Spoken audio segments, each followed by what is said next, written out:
What's up, everybody?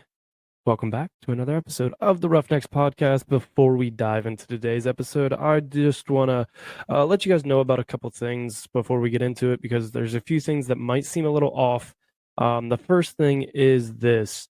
This episode was recorded a while back, and if you listen to Monday's episode, I've been, MIA, haven't got episodes out as often as I'd like, but we are back, to consistent episodes. But this episode was recorded before Alan Carl's song Put On came out, but that song is out now if you guys want to go listen to it on all platforms. The link is in the description. Also, the songs that he sang on the podcast with all-time classic Blue Collar and Tailgate, they don't sound the best, and it is because of my crappy equipment. It is not because of Alan Carl. Alan Carl did an excellent job. It sounded awesome when I was listening to it, when we were recording it, through the headphones, sounded great, but for some reason it just didn't pick up right. That is my fault, not Alan Carl's fault. He did a great job, but just wanted to give you guys a heads up about that. Two of the songs that he sang are unreleased. And then one of them is actually released, which is Blue Collar, and I'll put that link in the description as well to go listen to that song, because it is a personal favorite of mine. Also, these are typically episodes that come out on Monday.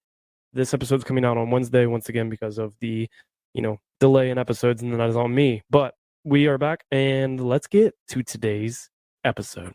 I didn't get where I was, just sitting on my ass on the couch, you know what I mean? And I'm not saying that I'm like, some big ass name or anything like that, but I've gotten great opportunities and I'm so blessed. And, I thank God every day that I am able to do what I do, but also have the people in my corner that, push me to do the best that I can and push me to be in the opportunities that present themselves. You are now tuning in to the Roughnecks Podcast with your host, Cole Nixon. Much love. One last thing before we get into today's episode. A lot of people ask how they can support the podcast. Well, I have a couple easy ways. The first way is just listen and subscribe. And another thing you can do is go follow the Roughnecks Podcast on social media. We're on Instagram, Twitter, TikTok, Facebook, and YouTube as well. If you get something out of today's show, then do me a favor. Share it with a friend. If you really want to go above and beyond to support the podcast, then head over to roughneckspodcast.com and get you some of that merch. I appreciate all of the support, but let's get into today's episode.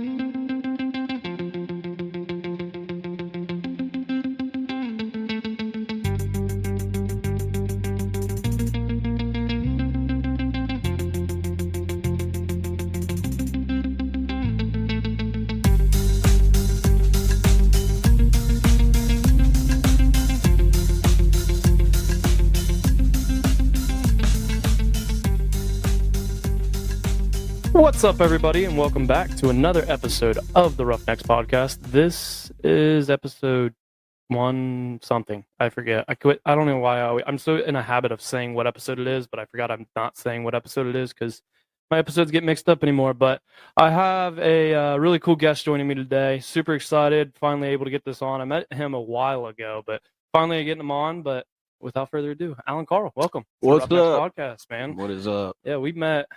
I don't remember when it was. It was at the Michael Ray concert. Yeah, is where we met, because you were actually. It's kind of weird how we met, because you were the opener from Michael Ray, and I was going to the bathroom, me and my girlfriend, and she looked at me and goes, "Hey, there's the opener," and you were standing by your booth. And I walked over and we took a picture, and I got to talking to you, and we talked about hunting, we talked about a lot of stuff. Oh yeah. But I ended up, and I asked you if you wanted to come on the podcast, and then come to find out you're pretty local to me, so Yeah. We are actually doing this in person. I love in-person episodes more. They're way more. I feel like it feels like a more of a real conversation compared to doing it over the computer. Which it's nice that I can record with somebody in Nevada or something like that, but I'd rather do it in person. But yeah, so I met you at the Michael Ray concert, and now you're here on the Roughnecks Podcast.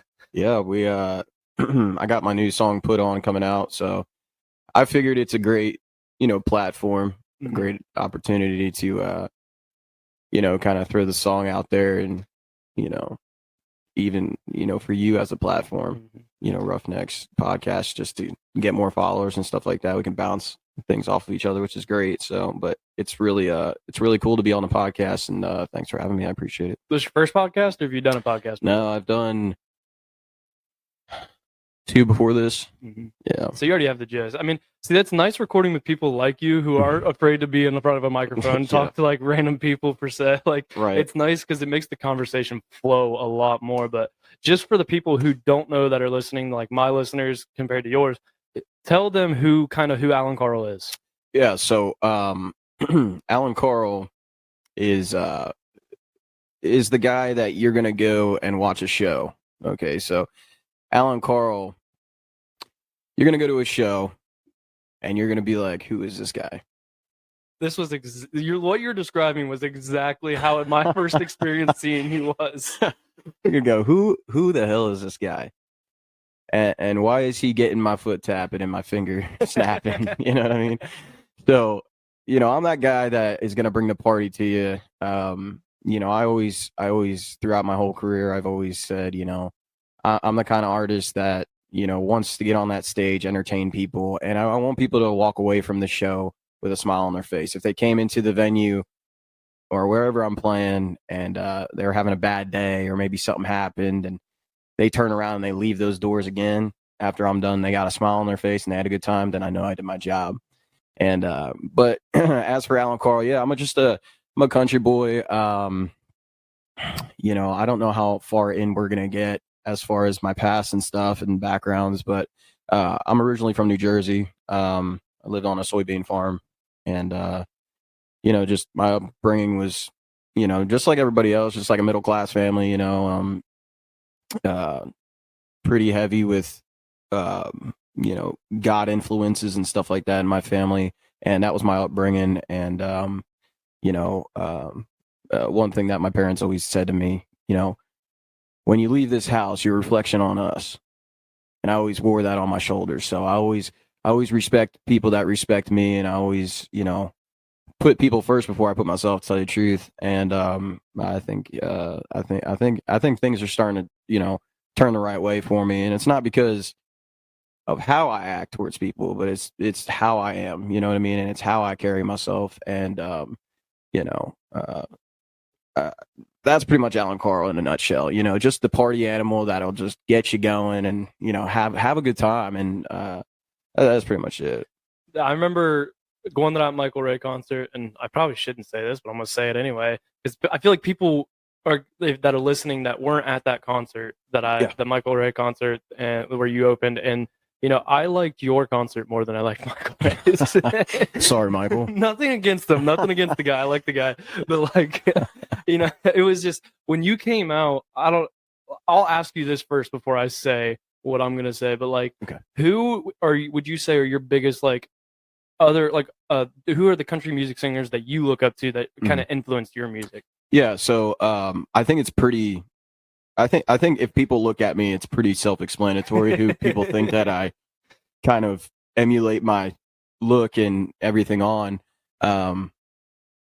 It's going to be Jason Aldean and Brantley Gilbert. Mm-hmm. I mean, easily. I mean, I grew up listening to them guys, going to school in my truck, when they were first starting out and they had all those big hits coming out, and, those were the guys that I kind of looked up to and was like, damn, they're doing it, but obviously, you got those other guys that are the old school guys, like the Travis Tritts, the George Jones, and everybody, I feel like it's a cliche. I think a lot of people in country music always bring up, Willie Nelson, Waylon Jennings, Johnny Cash. It's so cliche. I mean, but at the end of the day, they are the pioneers of kind of where country music went today. Yeah.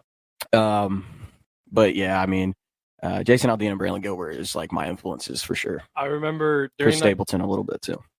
When we were watching, when you first started playing a couple songs, I remember looking over at the couple that we were with, and I was talking to the guy, and I was like, he gives me Brantley Gilbert vibes. That was exactly, because you came out and I think you had a flannel on, but then you ripped the flannel off and you had the sleeveless Austin 316 shirt. It was awesome, and I was like, that, like, I feel like then right there too, people saw a flip in the concert. Like Yeah. it was, now it's time to party. Right, now it's time to have fun, and it was definitely fun. Yeah. Yeah. So Brantley, if you're out there, you're listening, put me on, bro. Really, please. That'd be awesome. That'd be a great show. Hey Honestly. Brantley, after you record with him, you got to come on the podcast. It's a group deal now. Right. We're traveling together. So kind of just take me through where did this career for say, like, how did you get started in this? Like, what influenced you to go here? I mean, it's probably obviously like, you know, that you were always into it, but like kind of what influenced and like, how did it start? So the influences were my dad. When I was younger, he had an 86 Dodge and was single cab and square body. And, you know, we used to go to school in it. Well, there was 4 kids, you know, it was me and my 3 other siblings. And at that time, we were all going to school at the same time. And my dad would say, all right, everybody get in the truck. So it'd be like him driving, my brother, my sister in the middle, my other brother on the end. And where did I sit? I sat in the wheel well underneath the glove box. And it was so cool, though, because I was like kindergarten, first grade, second grade. And I was just like, you never knew when you were going to get there, just that you got there, you know. And it's kind of funny, though, because if you ever lay down in a vehicle and you know, either you're sleeping or you're daydreaming or whatever like that, you can kind of feel, if you know where you're at, you can kind of feel the road and you know exactly where you're going, which is kind of weird. But yeah, that was kind of like where I sat and stuff on the way to school. But where I was getting to was my dad used to listen to radio all the time, you know, old school radio, stuff like that. So yeah, my dad used to listen to radio all the time, and you know, he'd listen to Molly Hatchet, he'd listen to you know, old school stuff like America, the Temptations, a lot of you know, doo-wop, and you know, just things that had really good beats and really good melodies. And I think that kind of you know, pushed me in a direction of, when I was a younger, you know, guy, I really like, I was a sponge to all that stuff. And when you have a creative mind, then all that stuff, you just absorb it, and you have no other choice but to put it into action when you can, when you find out that you can. So when I was 10 years old, I found out I could sing. Me and my siblings were watching TV one day, and I think we were watching like the first season of American Idol. And I started singing Ain't No Mountain High Enough. And I don't know where it came from. I don't know why I started singing it. Just was the song that was stuck in your head? Yeah, I guess it was the song I was practicing or something like that. I don't know. But I was 10 years old and I started singing, and my siblings were like, we didn't know you could sing. I was like, yeah, I didn't really know I could sing either, I guess. And so years go by and stuff like that, and I'm kind of just, you know, singing. And, you know, through those years, I picked up the guitar when I was 14.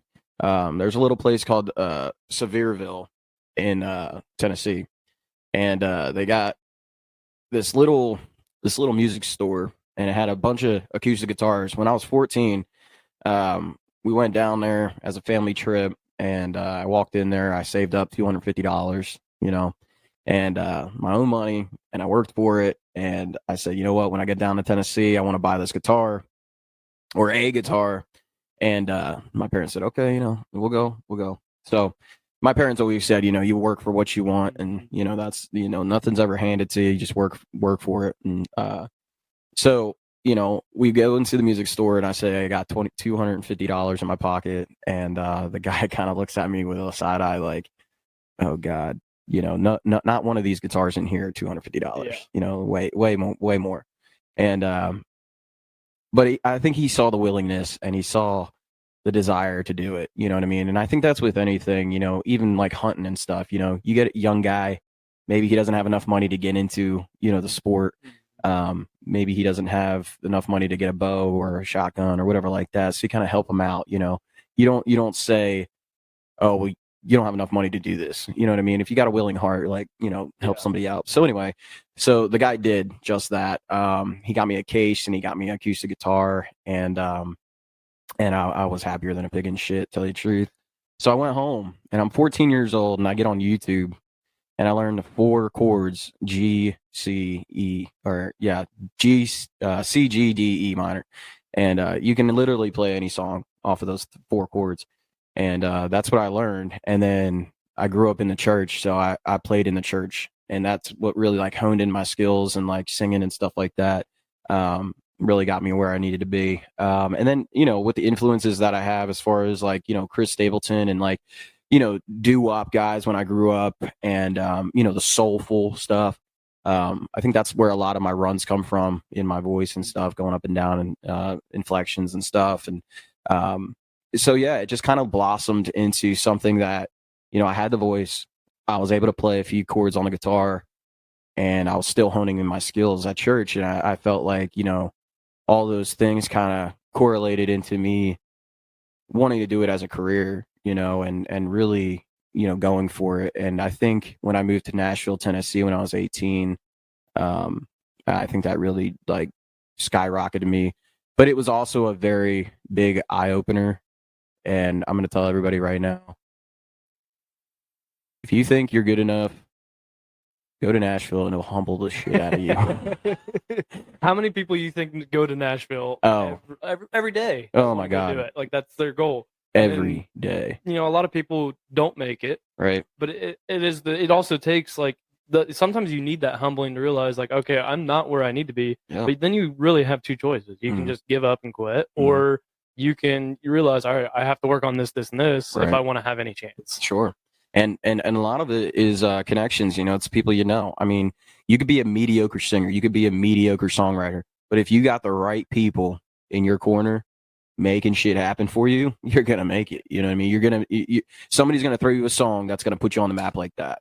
And you know, that's just what everybody's dream is. You know what I mean? But for me, my dream is just to sell out arenas and you know, kind of be a George Strait, you know, of country music at the end of the day. But you know, also being Alan Carl, you know what I mean? I don't want to piggyback off of anybody, you know what I mean? Yeah. So I've always taken opportunity, but I've never thrown opportunity in somebody else's face, you know what I mean? I've never been like, well, thanks for this opportunity, but screw you. You know what I mean? I'm never like that. I'm always gracious because I was in the gutter, you know, at the beginning of my career, and I know what it takes to, you know, get over those obstacles and humps and barriers and stuff like that to get where you want to go, you know? And it's just, it really is being a good person. A lot of people just fuck with good people, you know what I mean? It's hard to trust people anymore. That's true. And it shouldn't be that way. Like we used to live in a world where everybody left their houses unlocked. Like literally, my neighbor just stopped by and because she saw your van out front and everything, and was like, "Oh, it's just you." But she's like, "You know, my garage." It's like, you know, that guy next door has security cameras all around the house, right? And it's like you shouldn't feel that way, but it is the world we live in. It sucks. And it does suck, and you know. You can only take a person for their word. That's right. And that's where anymore today, like you start to learn as you get older real quick, like whatever somebody says, if they go against their word, you can't trust them. No, it's, you know, and for me, it's like, you know, it's a one shot drop for me. You know what I mean? Like if anybody screws me over once, they don't get a second chance. Yeah. You just don't, not with me anyway. You know what I mean? Like, I feel like, you know, being a good person is not that hard. No. You know, for somebody who has a good heart, and even people that have good hearts that are acting out, you know, badly, they know what's right. They know what's wrong. They just decide to do the wrong. Yeah. And I think that sucks because, you know, you get a genuine person like myself or you, and, you know, sometimes your kindness gets taken for weakness, you know what I mean? Especially in country music, especially in this day and age in music, everybody's out for themselves. Everybody's very selfish. You know, I mean, you obviously see like the Hardy and the Morgan Wallen and the Ernest, you know, that triple threat that they got going on, which is great. But those are buddies, you know what I mean? They grew that relationship through time. And, you know, it's just like you said, today's day and age is like cutthroat as fuck, dude. I mean, seriously, it sucks. But, you know, at the end of the day, I'm not, you know, pandering to anybody. You know, it's just like, people can see the genuinity, right? I don't know, genuinity. I have no clue. I went to college, but that doesn't mean anything. Everybody says, Alan, you use such big words, and I'm like, yeah, I don't know half the fucking things that I'm saying. You just say them and hope nobody says it that it's wrong or something. That's how I am at work. I'll say something at work, and sometimes they'll just look at me and they're like, "I'm like, you guys don't know either." So all right, I'm in the clear. Yeah. So anyway, just being genuine. I think it's, and I'm actually gonna. I want to write a song. About being a gentleman, you know what I mean? About being a good-hearted person. I feel like I know we're going off topic a little bit, and that's how this podcast always goes. which is great, dude. Honestly, that's why I love it, because like you go into especially in-person ones, you go into a conversation and it just like you spiders, never know where, dude. Yeah, it does. Like I'll look at like I told you, like I have a list of questions and half the time I never get to them, and then like just drop the beer, party foul. But but I like it because that usually means like, if I don't get to all my questions, it means that it wasn't a boring conversation. It was a conversation that's going in a lot of different ways. Right. And like you're actually legit having a conversation. Right. Because like, everybody, kind of like in country music, you find that person and you don't necessarily mimic them, but like you find somebody and you kind of like their style. And just like everybody, if they're a podcaster, they know a Rogan. They know, right? It's like his podcast. That man, I swear, doesn't come in with a single. He researches, but he doesn't come in with a single question. No. But he'll sit there and just talk to you for 3 hours. Yeah. And it's like that. I want to do that. Yeah, which I dig. I watch Joe Rogan all the time and listen to him and stuff like that. Like, he's got this YouTube and stuff, and or he actually got off of YouTube, right? Yeah, he's on Spotify. On Spotify. That's right. Signed like a something $1 million deal. Yeah. So I listen to him, and I'm always like, he never talks about the person's like career or whatever the fuck they're doing. You know what I mean? Yeah. It's either like aliens, smoking weed. You know what I mean? Like all the shit that I love, and that's why I like listening like to him. If you get Elon Musk to smoke weed on your show, yeah, you're a gangster, Yes. an OG. So, kind of, what's it like? How hard was it to start writing music compared to like just doing covers and stuff? Yeah. So, also at a young age, you're playing guitar, you're singing, and you're like, well, I'd like to come up with my own music, So it's like you sit down, and for me, it wasn't too hard to come up with some stuff, but obviously, as time goes on, you're young, so you haven't gone through life, things, and you haven't, gone through ups and downs and obstacles and stuff like that. So you really don't know what the fuck to write about. You know what I mean? It's just kind of like, oh, I'm just gonna write about a girl and sitting next to me in a Ford going down a dirt road. Like, yeah, who the cliche, fuck? Yeah, the typical country song. Right. So I wrote a lot of stuff like that, and as I got older, and when I moved to Nashville, and as I got older, and I was writing with these guys, and over time, repetition and stuff like that, you just get better. You get better with your words. You get better with metaphors. You kind of think outside the box more. That's kind of like where I started as far as writing music. You just kind of gotta dive in and just learn as you go, and just kind of, for the people that are listening out there that are young, that are first starting, and I've gotten a lot of DMs and a lot of messages about guys that are like, hey, I'm first starting songwriting, any tips, blah, blah, blah. This is one tip.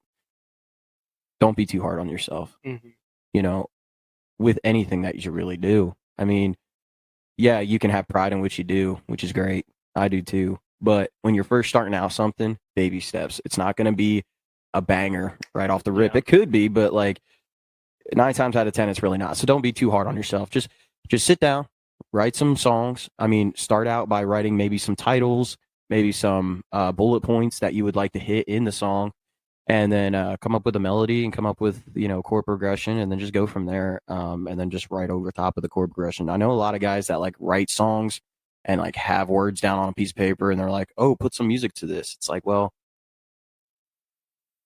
you know what I mean? Yeah. Like when I write my own songs, I can feel when I sing songs, like when I write my own songs and I perform my own songs, I can feel the same feeling that I got when I first wrote the songs, which is great. Because you know that you're going to be reaching other people the same way. Because if you feel it, other people are going to feel it. So Yeah, not being too hard on yourself is a big thing, and that's like you said with anything in life. Because I mean, I did it right out back. I said I was putting in a patio. I built the wall, and I realized there was one spot right in the middle of the wall where I have like a giant seam. Yeah. And like somebody who doesn't do it every day, they're not going to notice that. Right. Like normal person's not going to be like, "Oh, you have a giant seam straight up the wall." Like Right. they're going to be like, "Man, that looks good." But me, and it was my girlfriend. She was like, "Quit! Like it's fine." Yeah. And I'm like, it's not to me, but I'll let it go. Redo it. I need to redo it. No, I'm not redoing that. They're glued. They're staying. But not being too hard on yourself is big. It's huge. It's huge. So you went to Nashville when you were 18. What made you? Because I mean, you're from New Jersey. What made you come to Ohio? It's a long story, but and I'm not going to name any names because that's not who I am and that's not what I'm about. But I was on tour with a guy for a little bit, and he was from Columbus, Ohio, and you know, I was asked to come to Ohio.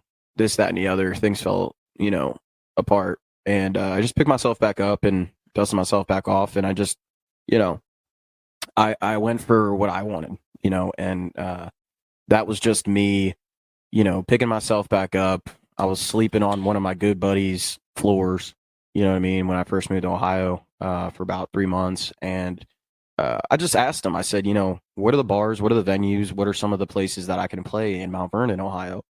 And he's like, well, let's go around. And I was like, cool, I'll bring my guitar and I'll play them a few songs. And if they like me, they'll book me maybe.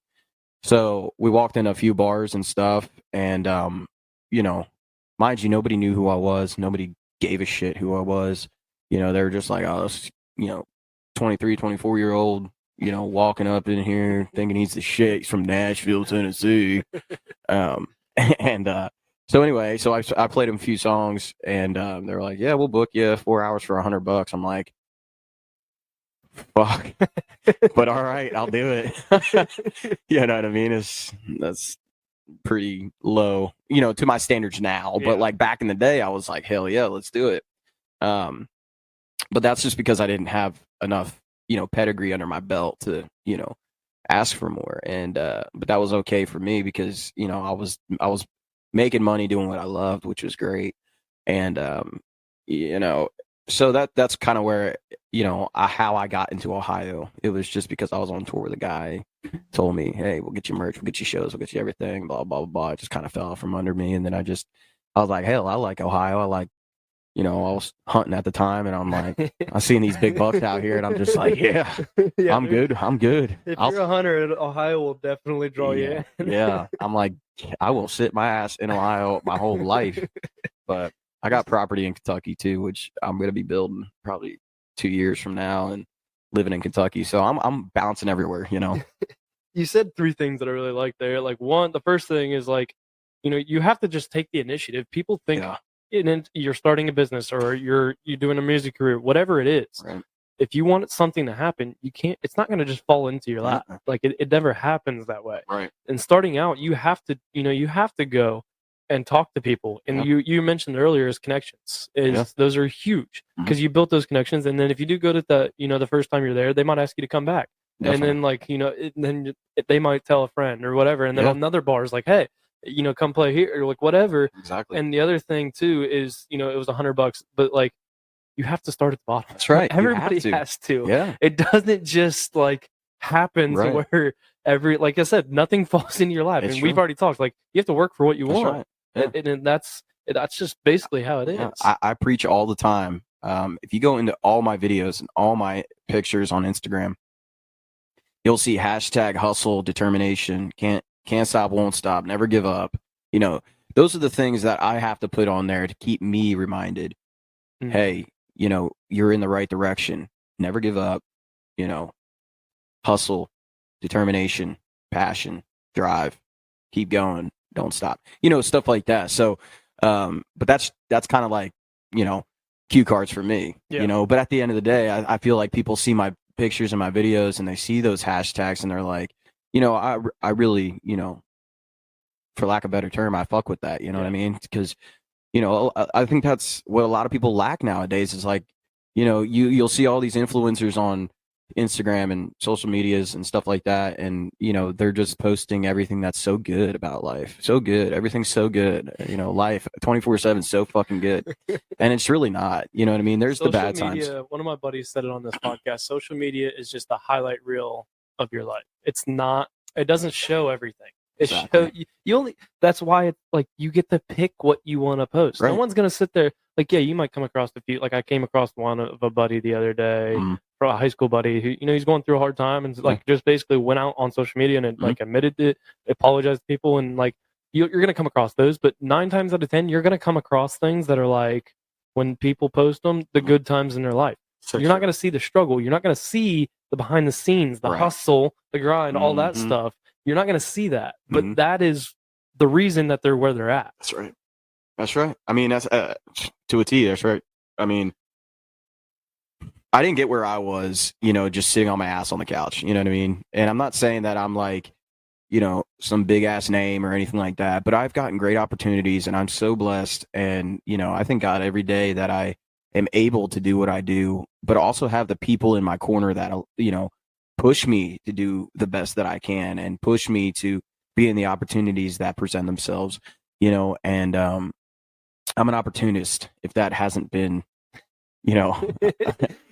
if you haven't caught on, even people listening, I'm an opportunist, and I just go where opportunities at, and I always grow from it and I learn from it, even if it's bad. You know what I mean? I don't put myself in bad situations, but I'm just saying, every opportunity as far as music goes, I will take. I've had a lot of meetings with record labels. I've had a lot of meetings with management companies, with social media companies and stuff like that would like to help me. And I've always said, and I won't say his name, but he's a manager of 2 really big country artists, and he's one of my buddies. And I had a sit down meeting with him. He's the owner and CEO of a management company, and this was in Nashville. And I sat down with him, and he said, take every opportunity that you can.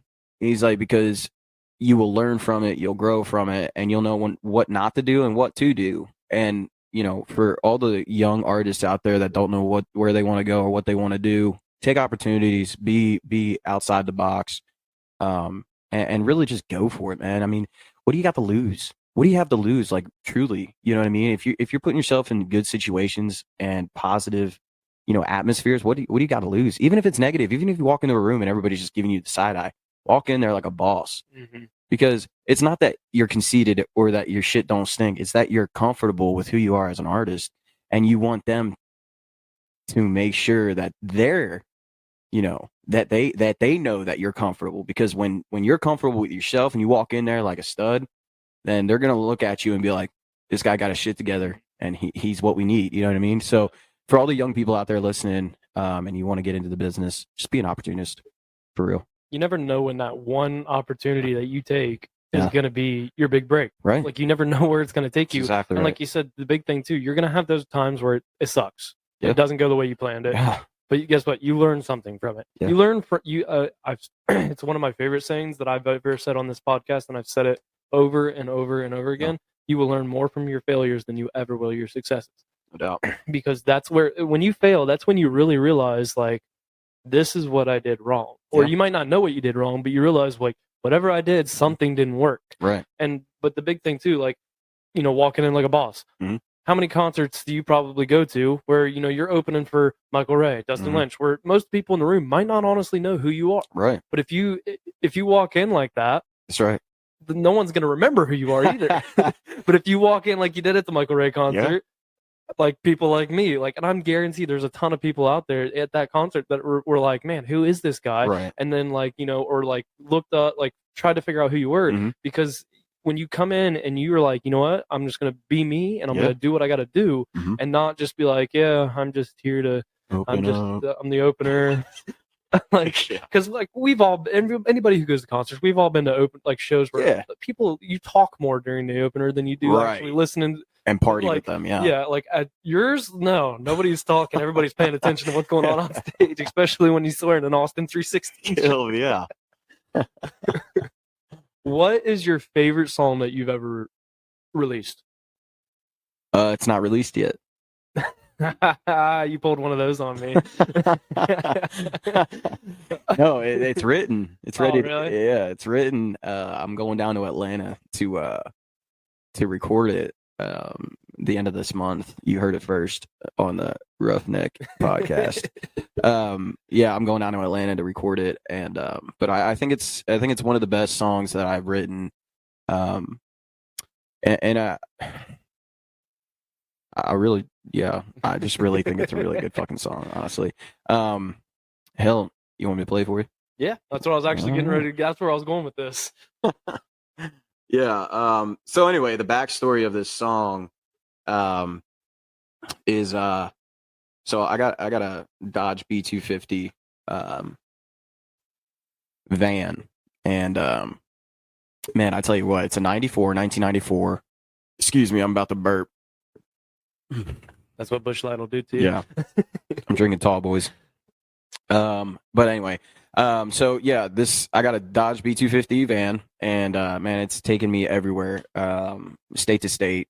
I've been down in Georgia, I've been in Nashville with it, I've been in Florida, I've been a lot of places with this van, and you know, it's got its hiccups. It's an old vehicle, you know what I mean? It's got its hiccups, but you know what? I think with the older vehicles and everybody who has electric vehicles, but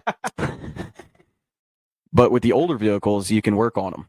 Yeah. So like if you're pulling alongside the road and you got a problem or something like that, like, okay, so for instance, last month I had a problem with the solenoid. Or actually, what was it? It was oh, I forget what it was. I think it was a solenoid anyway. But yeah, I had a brand new one in the van waiting for this thing to go. And sure as shit, she went, and I had my tools on me, popped the old one off, put the new one on, and boom. You can't do that with the fucking new vehicles. Fuck no. Like my dad has a 16, Yeah. and you freaking he's like, you know, he's always worked on all of our vehicles. Yeah. All of my siblings, and like if we just minor things, you know, we like that's how I am too. Like now that I've learned from him, and it's just like, you know, I can do this. Yeah, it might take me freaking forever and a lot of cuss words, but you know what, it'll get done. Yeah, but maybe like, looking up some YouTube videos on how to install, but hey, certified YouTube mechanic. For real. I think so. Like he's like, I have to take mine in sometimes to get stuff done that I know how to do, but like you can't work, like make it so you can't work on anything. For sure. And you know, I had a 2017 Ford F-150. It was lifted black. It was sexy as shit. And I'm not pissed off that I got rid of it. I was happy that I got rid of it because it had 2 turbos on it, and they would always get clogged, and I'd always have to take it in. Yeah. Because you can't unclog a turbo by yourself unless you got the equipment to do it. You know what I mean? And yeah, man, that truck gave me so many problems, but I'm glad I got rid of it and I got this van, because I think at the pivotal moment that I got rid of that truck and I got this van was the moment that I was just like, okay, balls to the wall. Here we go. You know, like the music, everything, it's going, you know what I mean? Because once you have, you know, your transportation, as far as you can get your band, you can get the equipment, you can get everybody in there and go. And I even told my guys down, you know, my band, when we were going down to Nashville, I just, you know, looked back and I was just like, this is my dream. You know, this is what I dreamt about when I was, you know, 14, 15, 16, 17. I you know, even up to the point where I was running down the road and I was looking back and I was telling them, you know, it's just, that's the dream of mine. It's getting a tour bus with my guys after a show or even before a show and just rolling down the road to the next stop. I mean, I just find, you know, I find joy in that. You know what I mean? It's just, I always like new things. So like new places, new people. I just love that shit. So anyway, back to, you know, this song. So I got that van and I was just, I'm an old school guy. I just love old school stuff. I like, you know, my favorite car is a 69 Chevelle. I love the 69 Chevelle. And if I could ever get that in my lifetime, I will be set. I love it. Or like any old school car, like a Nova or something like that, I just would love. And it's got to be loud. You know what I mean? Yeah, all my stuff is loud. I got 2 motorcycles. Hell, I put a glass pack on my van. Actually, not a glass pack, a cherry bomb, but yeah, I mean, I need my stuff loud. 2 of my bikes are loud, and you know, everything that I own is loud. So, but anyway, so this one's called All Time Classic. You're gonna hear it first. the Roughneck Podcast. And to tell you the truth, I think I played it at the Michael Ray show. To tell you the truth. So she says it's old and worn out, ain't worth a damn. This rusty floorboard's begging for another chance. Well, there's gas some miles, gas some years, been through hell, burned some gears. It's her laughs and it's felt tears. 'Cause it's an all-time classic, and rolling on a radio plays a little bit of static. And windows down, it feels the breeze like a bad habit. It wants to have it, and that's from the rear view looking back. Well, it's an all-time classic.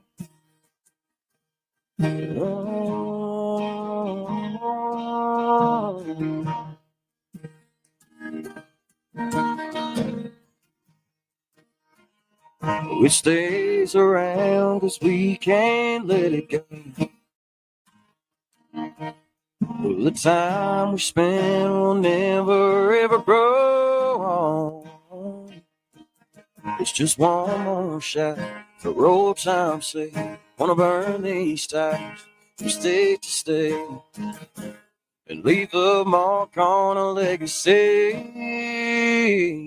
'Cause it's an all-time classic, and rolling on a radio plays a little bit of static. And windows down, it feels the breeze like a bad habit. It wants to have it, and that's from the rear view looking back. Well, it's an all-time classic.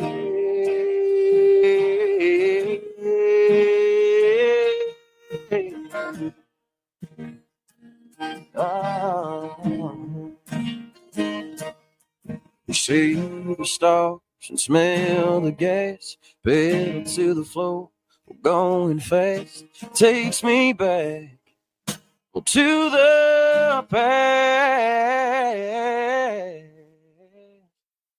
'Cause it's an all-time classic, and rolling on the radio plays little bit of static. And windows down, it feels the breeze like a bad habit. It wants to have it, and that's from the rear view looking back. Well, it's an all-time classic. Oh, yeah.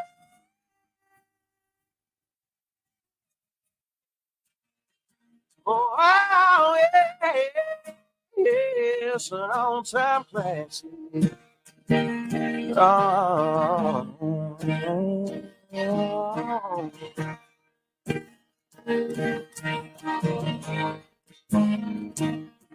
Yeah, she says it's old and worn out, ain't worth a damn. This rusty floorboard's begging for another chance.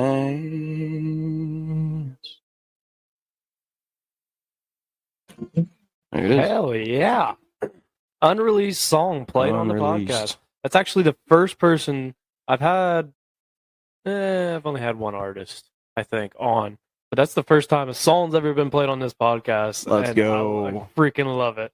Because the only other artist I think I've had on is Carly Rogers. I don't know if you know who she Hell is. yeah. Made songs with Upchurch and Yeah, stuff. she badass. She's a good person too. But hell yeah, I like that. When can we get that? Honestly, I think it's gonna come out October, hopefully. Really? It'll be a good hunting song. After you get done hunting, you get in the truck. That just literally that when I'm listening, I was like bonfire. Like Yes. that's where I pictured myself, just sitting beside a fire, Yeah. like hanging out with family and friends and whatever. Just like just having like regular conversations, just talking to people, and then like sitting around with that in the background and Yes. stuff. Yeah, Hell yeah.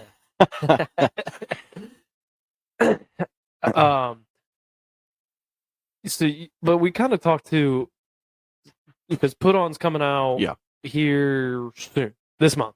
This month, definitely, yeah. Because we mentioned, I don't know how much you want to go into it, but like, I feel like every artist, if you're an artist that puts stuff out there, Yeah. like they deal with it, but like getting stuff on platforms, Yeah. not being like a Luke Combs, a Morgan Right. Wallen, is a little more difficult. I don't think people realize it. So if you want to, you kind of take people through like why it's more difficult and like kind of the process of, Yeah. you write a song, record a song, and then you get ready to upload it to platforms, kind of how it goes. Yeah. So I go through a distributor that distributes all my music to iTunes, Spotify, Google Play, titles, stuff like that. And the platform that I go through, since I'm an independent artist, I do everything myself.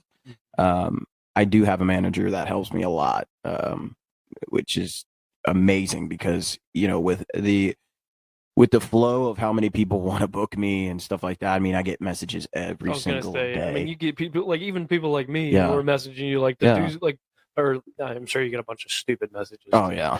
But yeah, you get. I'm sure your DMs are all over the place. They truly are.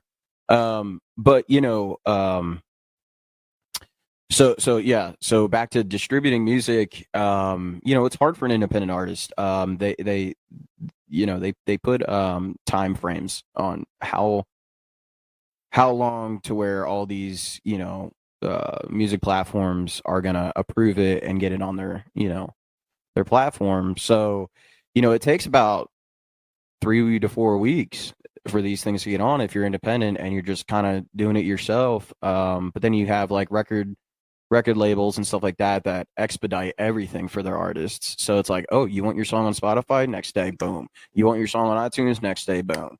You know what I mean? So the power of the player is something that's very, very strong. Which for me, I'm an independent artist, but I feel like I have a good, it gives everybody a little time to pre-save the song. You know what I mean? If you want to do something like that. How can they pre-save Put On, just so people know? Yeah. So you can go to the iTunes store. Okay. Go to the iTunes store, type in Alan Carl, ALANCARL, Put On. I'll put the link in the description as well. Awesome. Appreciate that. And, so that's where you can find the song for pre-save. And then I think it's going to come out this month. I'm hoping so. Like I said, there's a lot of music platforms that kind of delay the release time. So it's like, oh, I got it on Spotify, but I can't find it on Apple Music. It's because it hasn't dropped yet on there. The company hasn't dropped the song.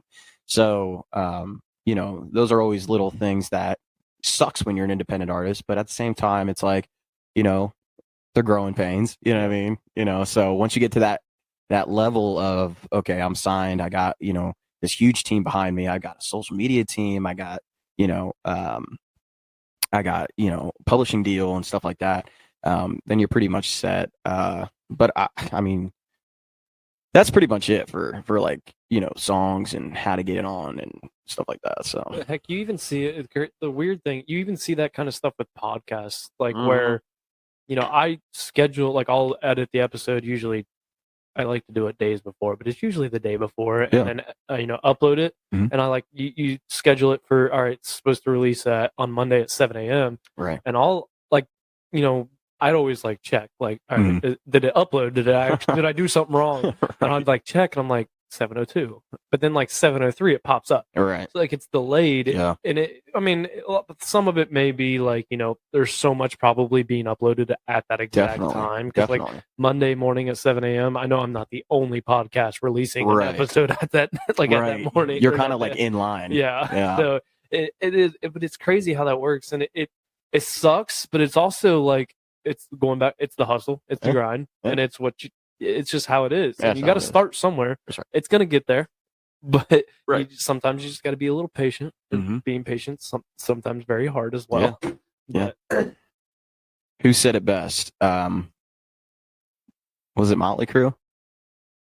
The song called "Patience." I don't know, to be honest. 100%. I don't. Where's my phone? Play it. I'm just gonna play the chorus. Actually, I'm not gonna do that because if I do that, you'll get songwriting copied. Copyright. No, No? because I'm not on YouTube. Nope. YouTube's the biggest stickler. Podcast. Copyright infringement? I don't feel like I have that since I don't have like video. I don't know, and I'm not big enough. So Sorry, viewers. It's not Motley Crue. It's Guns N' Roses. is it? Yeah. You know, somebody was listening and like, no. It's Guns N' Roses, goddamn it. He doesn't know what he's talking about. You know this song. I can actually. I'm connected to the Bluetooth. Everybody knows this song. Yeah. Yep. Here you go. If you're a songwriter or upcoming artist, here's your line. You just need a little patience. I feel like everybody needs that, not just like. Hold on. Speaking of patience, our tech girl back here has none. I love you though. Oh man. So that song that you just played. That's Yeah. your favorite song. So to date, yeah. I mean, I wrote that song. To tell you the truth, I wrote that song in 5 minutes. I've heard like a lot of artists because like I pay attention to everybody that gets caught up in like their favorite artist, and like one of my favorite artists, more not necessarily favorite artists, like favorite people country wise is Granger Smith. I love what he does and like all the stuff. He's a hustler. Oh yeah, that whole family is a hustler. Like his whole family's involved in that whole everything he's got going on. But he's like some of the best songs I've ever like. My favorite songs personally, I wrote. Yeah, like they just come to you. Yeah, and like that's the thing is like when you try, and it's just no different than writing your high school, college paper. So true. When you sit there and you try so hard to sit, like sometimes you just gotta step away. Yeah. And go for a walk, go whatever you got to do, and then it's just it'll come to you out of nowhere, and then all of a sudden, there's times where I'm like in the truck on the way to a job, and like a podcast guest, like somebody that I can message, and I'm like, oh yeah, that'd be cool. And like today, I'm sitting there in the truck trying to think of some questions to ask you tonight, and I'm like, and then like I'm literally sitting there like doing a cut, and I'm like, oh. Hey, that's a good question. Like it just came out of nowhere. Like, you're not even trying to think of it, but like when you don't actually like try to focus in on it too much, sometimes that's the best time. Oh, definitely. I think that's very true. Whenever I sit down and I try to write songs, they never come to me. But every time I sit down and I just am kind of like screwing around, that's when everything comes to me. Yeah. I'm just like playing like stuff like that. Sorry viewers, their listeners rather. Cord got in the way, but like stuff like that, just like kind of like noodling, stuff like that, and then you can just kind of come up with like a melody, like, and then it's like.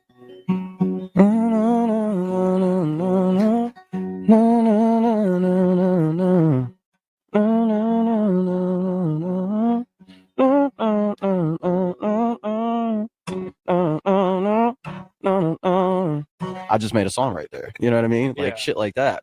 So it just comes off the top of the dome, and like for the listeners out there, I was just noodling. I was just, humming. I was just coming up with a melody off the spot, you know what I mean, off the rip. Some people I feel like think they have to figure it all out at once. Right, yeah. And they really don't, I mean, it definitely takes, it's like, so when people say like, Rome wasn't built in a day, it's really not, it wasn't, obviously. So don't write your songs like it needs to be built in a day.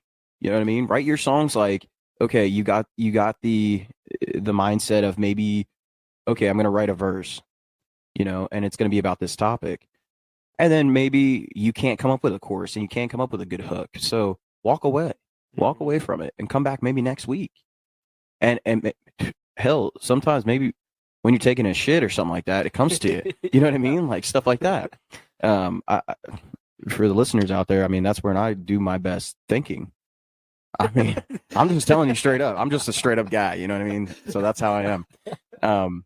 But I will tell you one thing Blue Collar was written on the throne That in the bathroom. is my favorite song Really? of yours that I like that is available. That is my favorite song. That's Do you want to badass. play it? Yeah, I'll fuck up my voice. Wait, do you have any shows soon? Yeah, tomorrow. Oh shit. That's okay.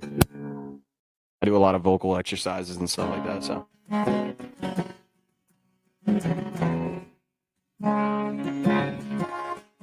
Yeah, I've been hard at work in a hot sun and dirt, trying to keep these bills off me.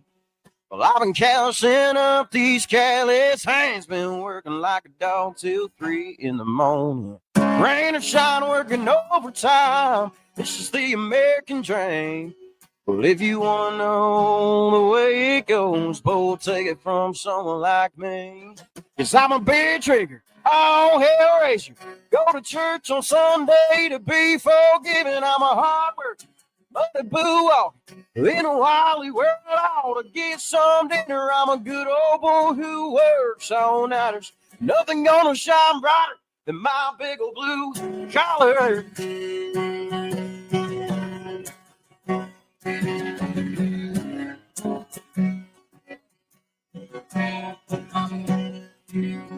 I was raised upright with a gun and a knife, passed generations down to me. Try to take my guns, man, you better run. If I got fly snitch, don't tread on me, 'cause I'm a big drinker, all hell racing. Go to church on Sunday to be forgiven. I'm a hard worker, but it blew off. In a wily world, I ought to give some dinner. I'm a good old boy who works all night. Nothing gonna shine brighter than my big old blue collar. Yeah, my big old blue collar. Oh yeah, I'm just a big drinker, all hell raiser. Go to church on Sunday to be forgiven. I'm a hard motor boo up. In a wily world, I ought to get some dinner. I'm a big drinker, all hell raiser. Go to church on Sunday to be forgiven. I'm a hard worker, but boo off.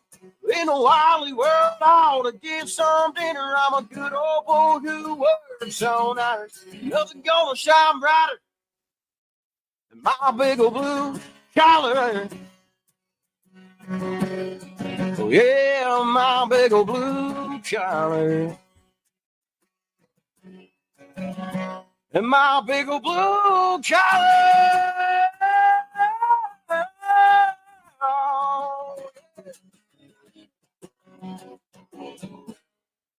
That's right.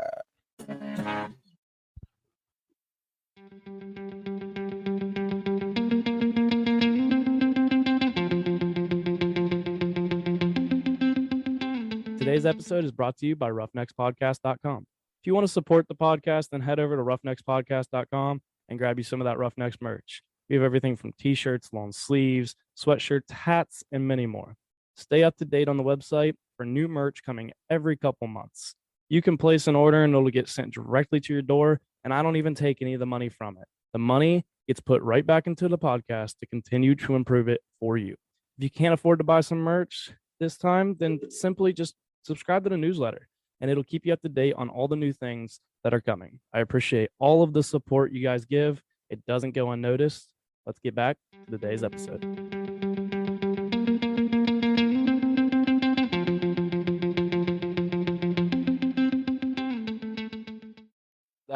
That's my favorite song, definitely, yeah. without a doubt.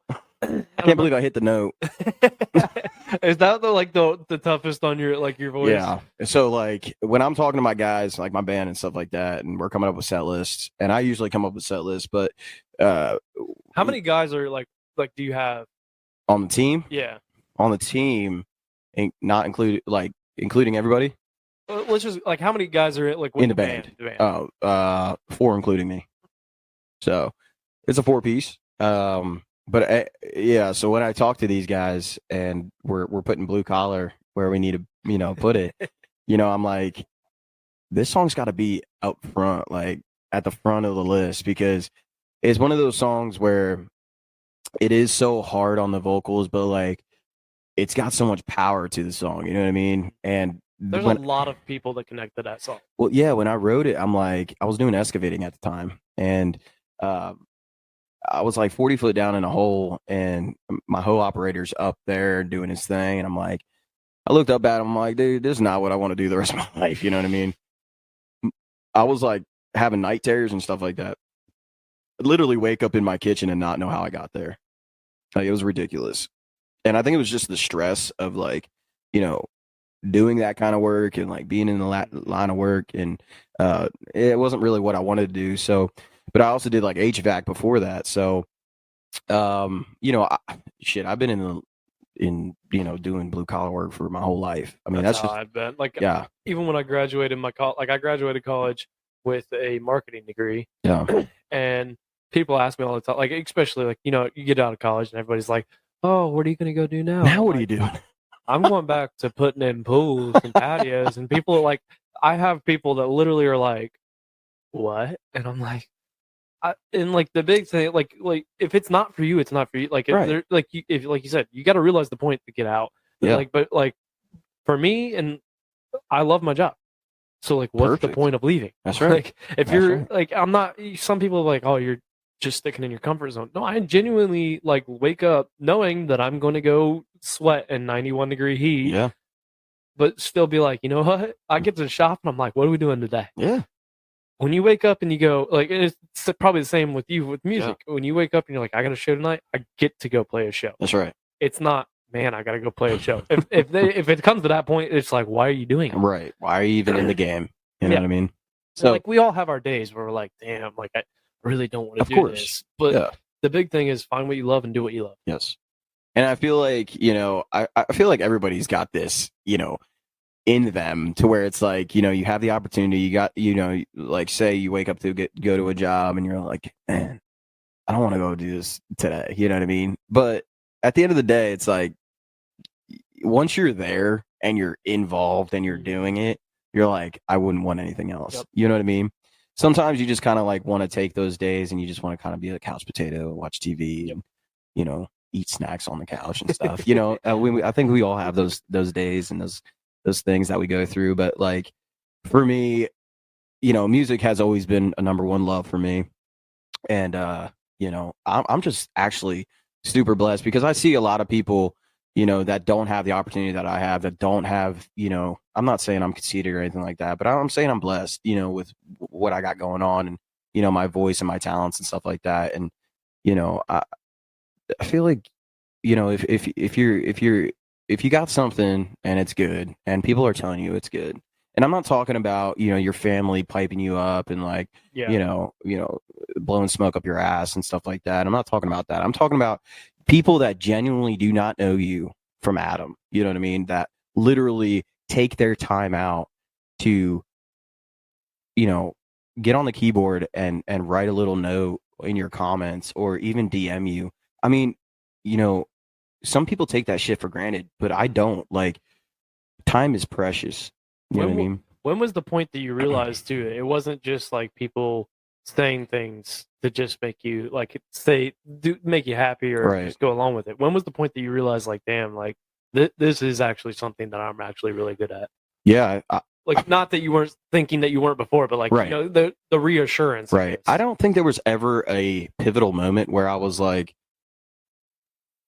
you know, like, people like my shit now. You know what I mean? I think I've always been very comfortable with who I am as a person and who I am as an artist, that I really didn't give a shit like what people thought of me, that I just did it because I wanted to do it. I feel like that's a big thing for anybody that is an artist. Yeah. You can't give a shit. You can't. You're always going to have people that will not like it. Sure. Like, I was just listening to a podcast the other day. It's so true, dude. A fucking Bert Kreischer and Tom Segura, their podcast, you know, the stand-up comedians. And Bert was like, you know, I quit looking at the comments.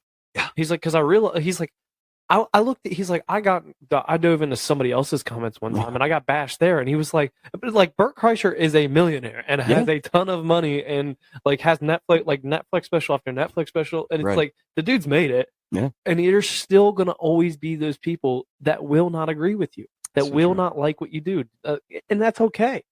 All it takes is the people that do. That's right. Like that's all that matters. And you're exactly right. You know, it's like, you know, I post a lot on TikTok, and I posted this one video, and it was just me being me. It was me singing the way that I always sing, and I put grit into what I do. You know what I mean? I put grit into my voice. And that's just the way I sing. Everything has a purpose and a plan that I do. You know what I mean? Everything's very directed in my life, but it's directed by myself. Yeah. You know what I mean? So like there was a lot of negative comments on this one video that I did. It was a Chris Stapleton song, and I was at like this live show, and it was an acoustic set, and I did this song, and it was like I was playing for like 4 hours, 3 or 4 hours, and it was the last hour, and I had played so many shows before that show, and just so happened somebody uploaded the video of me singing this song. And it's not that it was bad or anything like that. Like, I was on pitch and everything was fine. It was just like, there's an ass for every fucking seat, dude. You know what I mean? It's like, if you didn't like it, why comment bad shit? So everybody listening out there, if you don't like something, just keep it to your fucking self, because it doesn't help anybody. You know what I mean? It really doesn't. I mean, if anything, you're fueling my fire to get me to where I need to be even more. So, but you know, it is kind of does take you back, and it's like, God, like, people can be this vicious to people. But like, what the fuck are they doing with their lives? Because they're behind the keyboard. That's if right. If they were in front of your face, they wouldn't say it. They wouldn't say shit. But when they're behind the keyboard, that's right. I forget where I've heard it before. The keyboard warrior. Keyboard is what somebody calls them. And it's like, you know, you sit behind a keyboard, and you say it. It's so easy, and it's no different than the highlight reel. Like, we post what we want.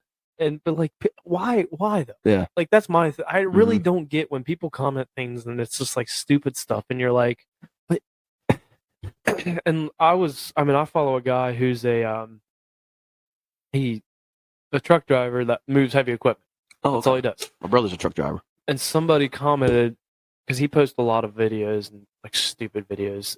You may have seen him, Iron Mike, and he's go fuck your mom.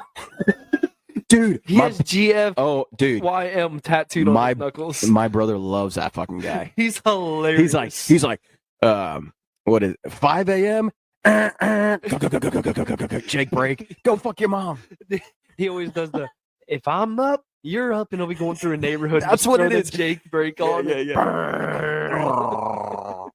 But like, somebody commented like, "Oh, you're just a truck driver. It's not that hard." He's like, he made a video back to it, and he's like, you know, this is move 1 of 6 today, and I'll take you through one of them. And then he's like, oh, nobody's here to drop the trailer. All right, guess I'll do that myself. And then it was, oh, nobody's here to put the equipment on the trailer. Guess I got to do that myself. And then somebody commented one time like, oh, it's just the steering wheel. And it's like, oh man, where's the steering wheel? And he was moving an excavator. And it's like, there is no steering wheel in an excavator. It's all fucking levers and shit. And he put it on. He's like, oh, no one's here to strap it down. The magnets aren't working today. So I guess I got to throw it. And he starts throwing the binders out. But like, it's like, people comment things. And like, especially if you don't know, why are you commenting? That's right. You know, and here's the thing, like, you know, it was a Chris Stapleton song. You're not going to be Chris Stapleton. Right. That's not who you're trying to be. Right. No one's going to like perfectly match Chris Stapleton's voice and sing it perfect. Right. It's Chris Stapleton's songs. Yeah. People are going to, it's called a cover for a reason. Right. You'd be a impersonator.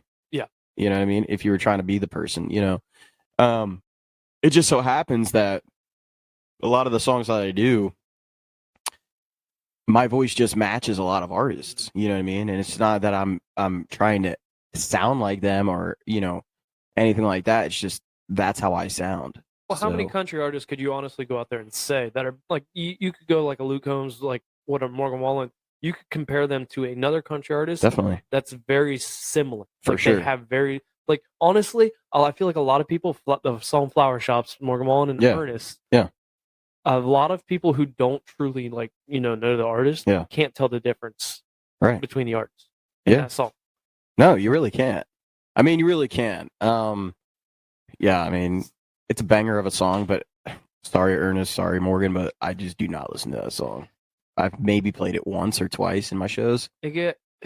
It's it's definitely not like people made such a big hype about it, and I think a lot of it was just because it was Morgan Wallen. Well, of course. And, I mean, he's the Elvis of our era. Yeah. So I mean, you have it. You Yeah. have it in every genre. Yeah. Everybody, and it's fine. Yeah. It is what it is. Like, Yeah. Anybody like Morgan Wallen releases a song, it's Yeah. top 10 and with that same day. Yeah. Okay, so a question for you. Who do you think's number one on the country scene? Morgan or Luke? I personally am not a big fan of Luke Combs. Okay. I'm not. Here's my thing, because I struggle with the clicks. That's when I start to like, all right, Yeah. I fall off. I got And you. I've never been a huge, like, obviously, like, Beer Never Broke My Heart. Like, those are Right. good songs. And, like, but if I had to pick, I think more people, I feel like Morgan Wallen's definitely probably more up there if in general. Yeah. But they're both, don't get me wrong, they're both going to be remembered in country music. Oh, like, for sure. Like how we talk about Johnny and like all Right, yeah. those are going to be the guys that our kids are going to talk about, like when we're listening to them and they're like, who the hell is this guy? That's going to be weird as shit, isn't it? It is weird to think. I don't even want to really know what country music's going to be like then, because it's not that it's bad, but it's definitely shifted. Yeah. It's going to be like,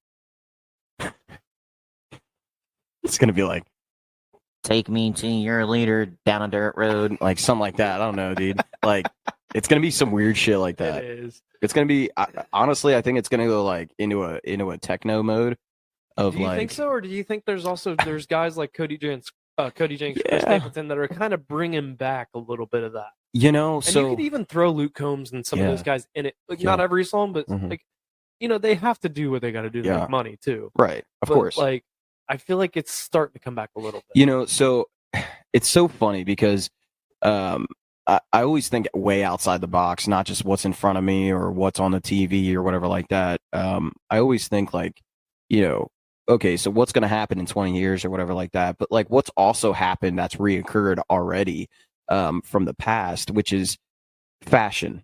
Fashion is a huge thing that has literally done a full circle in what, 70 years? Yeah. You know what I mean? So it's like, 70 or 60 years. Like, I mean, it's been like, everybody was wearing bell bottoms in the 60s and 70s, flower power and stuff like that. So, and then you get to 2020, 2021, 2022, and people are out here wearing bell bottoms and like, oh, this is groovy, man, and everything like that. So everything comes full circle. And to tell you the truth, I don't want to like predict what's going to happen down the road in country music, but I think what's going to happen is I think a lot of the folk is going to come back, Like and kind of like more Childers type stuff. Yeah, I think so. Because, well, okay, so this is one little dilemma that I have with country music and country music fans at that.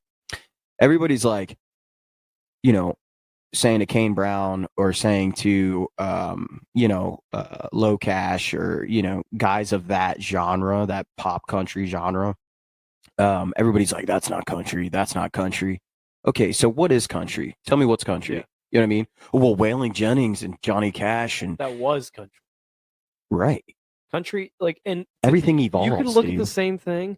Why do people like 2000s R&B?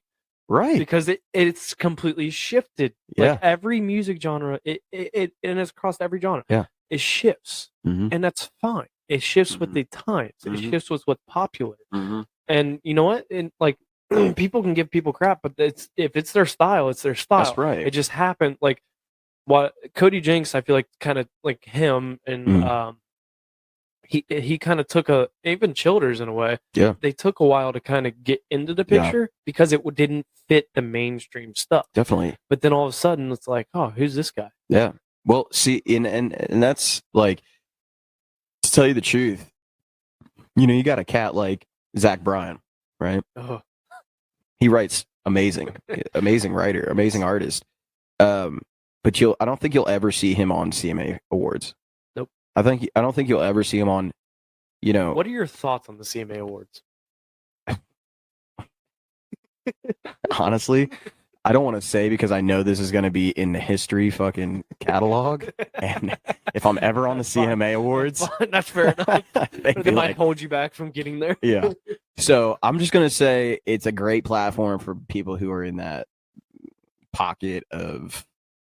Yep.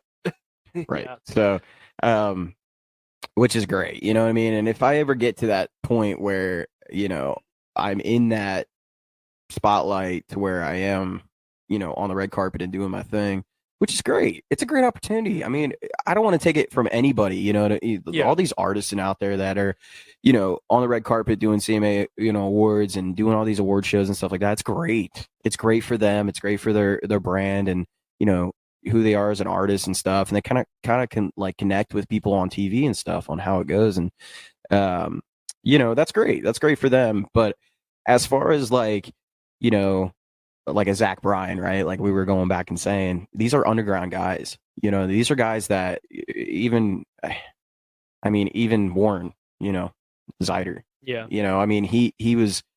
He was off of TikTok. He became TikTok famous. You know what I mean? And then it just kind of like snowballed. But that's his hustle. That was his. He took the initiative. You can't take anything from that guy. You can't take anything from these artists that are doing this stuff because they're taking the initiative to sit in front of a camera and play a song and pour their heart out to people on social media. You know what I mean? Or do a music video that reflects the songs that they're trying to push. And you can't take that from them because they're waking up every morning. I'm talking for myself as well, but, we're all waking up every morning and looking at the bigger goal, looking at the bigger picture, looking at the road, down the road of what can be. And, just looking at that and be like, if I put out this content, if I do this and I do everything that I need to do, something's going to happen because repetition, I don't care what anybody says. Repetition will get you somewhere. Yep. You keep on keeping on. There's that saying for a reason, dude. And like you keep on keeping on. It will happen sooner or later. You know what I mean? So, but yeah, like all these underground guys, like, Zach Bryan, you got Sturgill Simpson, Tyler Childers, guys like that. You'll never see them on award shows because they're not mainstream. Yep. But personally, I think that they just don't want to be involved. I don't think that they want to play music. Yeah. That's all they want to do. They just want to go play songs. They don't care. They don't care about the awards. No. That's not like, yeah, would they be like, oh, this is like, even Chris Stapleton, you can see it when he wins stuff at award shows. He's just like, this is great. Yeah. See ya. Thanks. And he walks on right off stage. Like, yeah. That's not what they're in it for. Right. They're in it because like in the songs they sing, because like it's real life to them.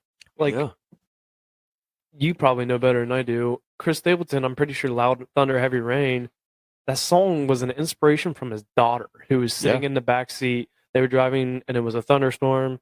She was like, loud thunder, heavy rain. And he was like, thunder, heavy rain. Like all of a sudden. I didn't know that. That's some news to me. I'm pretty sure that I could, like, don't quote me on that, but I heard that, I think, sometime. And it was like, it was from his daughter that was sitting in the back seat. And that's where he came up with but that's also just how like the creative mind works. Yeah. They hear things. Like, and I'm sure it's the same for you. You hear something sometimes and you're like, I could turn that into a chorus. I literally have notes full in my phone, full of like titles to a song or like one-liners to a song that I want to like feed off of and then like write more of a song too. But that happens all the time. Like I'll be rolling down the road or, I'll be in the deer stand and I'll just take my phone out and I'll be like, okay, this is what I want to do. Or I'll be like, get on my audio and I'll like record in the stand and I'm just like, oh shit, here comes an 8-point. Non-typical drop time 8-point. Fuck this phone. I gotta shoot this thing. People also don't, I feel like, realize what sitting in a tree stand does. Like there's a thing called tree therapy that is real. Like I've told a lot of people, like there's something different about, like, you will sit out there, you may not see a single freaking deer. Yeah. But it may be the best day of hunting that you had, other than when you actually, kill that 8-point or whatever it is. Yeah. But like it's just sitting in the tree. It's whether it's going out in the morning before the sun rises and then watching, like, that's one of my favorites. Now, I'm more of an evening hunter because I can't wake up early to save my life. But like when I morning hunt and I get out there and I'm like, it's pitch black and you can't see a damn thing and you hear things move and you're like, what the fuck? But then it starts getting light and you hear like the birds, the chipmunks, fuck the chipmunks, fuck the squirrels. Yeah. Like you start seeing everything like start literally coming to life and you're like, and then the sun rises, you're like, damn, this is awesome. You have a few like does come through and graze and you're like, damn. Isn't it weird how you're just like, I don't mean to cut you off, but it's just weird how you're just like sitting in nature and you yourself. Now I'm going to get really deep with this right now, this analogy. Hey, when we start going to like deer and stuff, it's good. It's good. So all you hunters out there, I'm with you. And I'm just going to say it right now. If you sit in the stand and you think about this, you'll freak yourself out. So maybe I shouldn't say it, but I'm going to say it anyway. If you look around you and like you said, you got the squirrels, you got the chipmunks, you got the birds chirping, you got hell, sometimes in the afternoon you got an owl fucking hooing, and but you're sitting there and I always think I'm like, I'm decomposing as I'm sitting here, right? You're decomposing while everything around you is decomposing. I'm not saying, you're living around death, but like we truly are. In reality, we are. From the day that you were born, you were decomposing. That's right. But you just have to relish in the time that you're in that moment. You can't really think about that. You just have to like relish in the moment that you're sitting there and you're like, everything is just waking up. So like in the AM, I'm a morning hunter. I love morning hunts because I feel like that's when like most of my activity is. That is my most activity. Yeah. Especially during the rut, when they wake up, they're ready to go. Well, the rut, I've already decided this year I'm taking Wednesday off. Just Wednesday. Well, here's what's happened the past 2 years. I didn't miss it because a lot of times I just check. Like I had one of those camera card readers that you plug into your phone and you just scroll through. And I was like checking cameras, whatever, and I missed it. But this last year, and I was looking through, I was deleting some pictures. Like I deleted all the pictures, but I saved some of like the bucks, the potential bucks, and just to kind of see them grow. Ones you want to keep an eye on. Yeah, and I was like scrolling through, and I remember like I scrolled past it and was like, what was in the background? I went back and I was like, what the fuck? There was this freaking giant. No shit. Like I think he was an 8 point. It was so far away that you couldn't get 100%. But it was a giant fucking deer, and I was like, "You've got to be fucking kidding me!" But then I looked, and I was like, "It's a Wednesday." And I remembered the year before, I had an 8 point walk right in front of my stand in the middle of the day. Both of them were right in the middle of the day, right in front of my stand, and it was a Wednesday. And I was like, "You know what? Fuck it. This year I'm taking Wednesday off because like." I'm hourly, so I can't afford to take the whole week off. I got you. Like my foreman, he's like, I'm gonna. He asked my boss, he's like, "Care if I take the whole week off?" And I'm like, "Fuck you." Yeah, what like, the fuck? I wish I could take the whole week off. He's salary, I'm hourly. Right. So I think I showed you this during That was the funny thing that I was gonna say. Like during when we first met, we sat there and talked, and then we started talking hunting, and we were showing each other pictures. And I remember. This fucking stud, dude. Whoever was running, God, what? It's in Marengo, dude. How wide? I mean, he's tall, but how wide is he? Those tines are freaking long. There you go, bro. Good Lord, that's thick. And he hasn't been shot yet. Really? So he's gonna be a old stud this year. So I'm gonna drop corn probably. This year, this week or next week. Yeah, that's usually. Get my camera out there. I put my cameras out usually the weekend before or the weekend of July 4th, just because I want to see like kind of what's coming around. And the hard part about putting cameras out that early, especially, is like you don't know the potential of anything. Well, you do. Sort of. If you got their card, if you got their name. But like the hard part too is a lot of those deer that you have on early season, Yeah. they disappear. Oh, I know. I don't know where they go. 2 weeks before the season. So I hunt. Go nocturnal? Yes, they'll do Yeah, that, but yeah. also like I hunt where I hunt is like, a bunch of people with a bunch of land, Mhm. and I hunt on my sister's property, and they all kind of know the neighbors, Oh, okay. or like the neighbors know like everybody's kind of connected in a way. Mhm. And I had a buck last year that was freaking a nice. He was 10-pointer, but he had a freaking club. Like I called him clubby because he literally had like a club coming off. It didn't. It wasn't. I think it counted as 2 points, but it was like it literally looked like he like had a freaking T coming off that was completely connected. And I had him all season, daylight, coming in at like 8 o'clock every morning. And I was like, cool, this is the stand I'm hunting. I get up, but then like 2 weeks before the season, I'm like checking cameras. I'm like, man, he's not coming in. Like whatever, like he's around. Like, he's not too far. Yeah. Never saw him on camera the rest of the entire year. Come to find out, he's literally at the neighbor's property every day.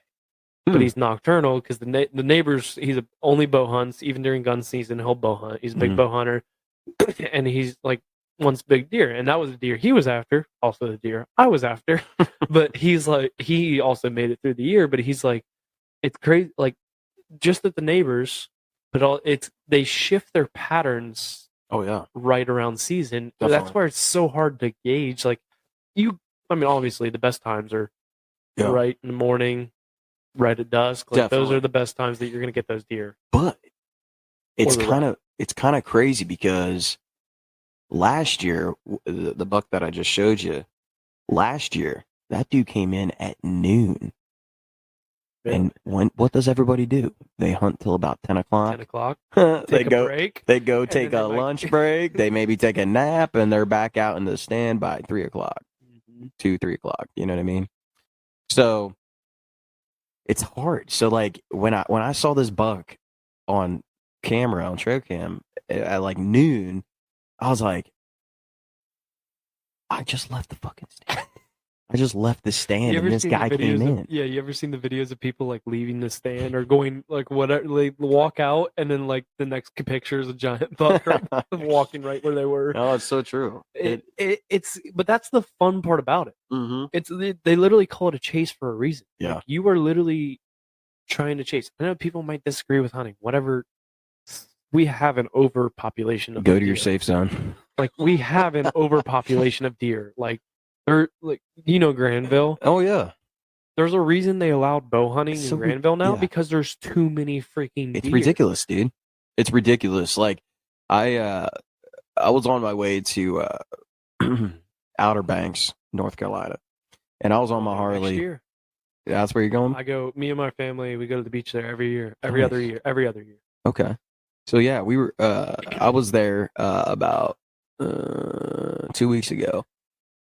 But I flew out there, so I was on my bike and my Harley, and I was riding through Granville, and there was deer everywhere. They'll stand in the middle of downtown, dude. Like downtown Granville. They will literally stand in the middle of the road.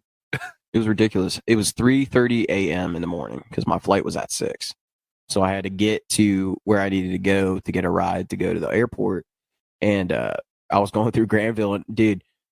There was probably like 3 or 4 deer on the left of me, and then I go around that real sharp bend where there's like a hill, and there was a buck sitting right there, and he had just crossed the road, and he just looking at me as I'm going by, and I'm like, I'm on this bike. You better get the hell out of my way because I'm gonna go down. It's gonna hurt. You know what I mean? I mean the deer. I've smacked deer with my vehicle, and they get up and they run away. Yeah, and they're like, well. Talk to your insurance agent about it. Not my problem. Yeah. But anyway, so yeah, it's just crazy. Did your cat just take my pick and throw it over there? That's wild. Did he really? I think so. Yeah. He's like, this is my pick now. Yeah, he is.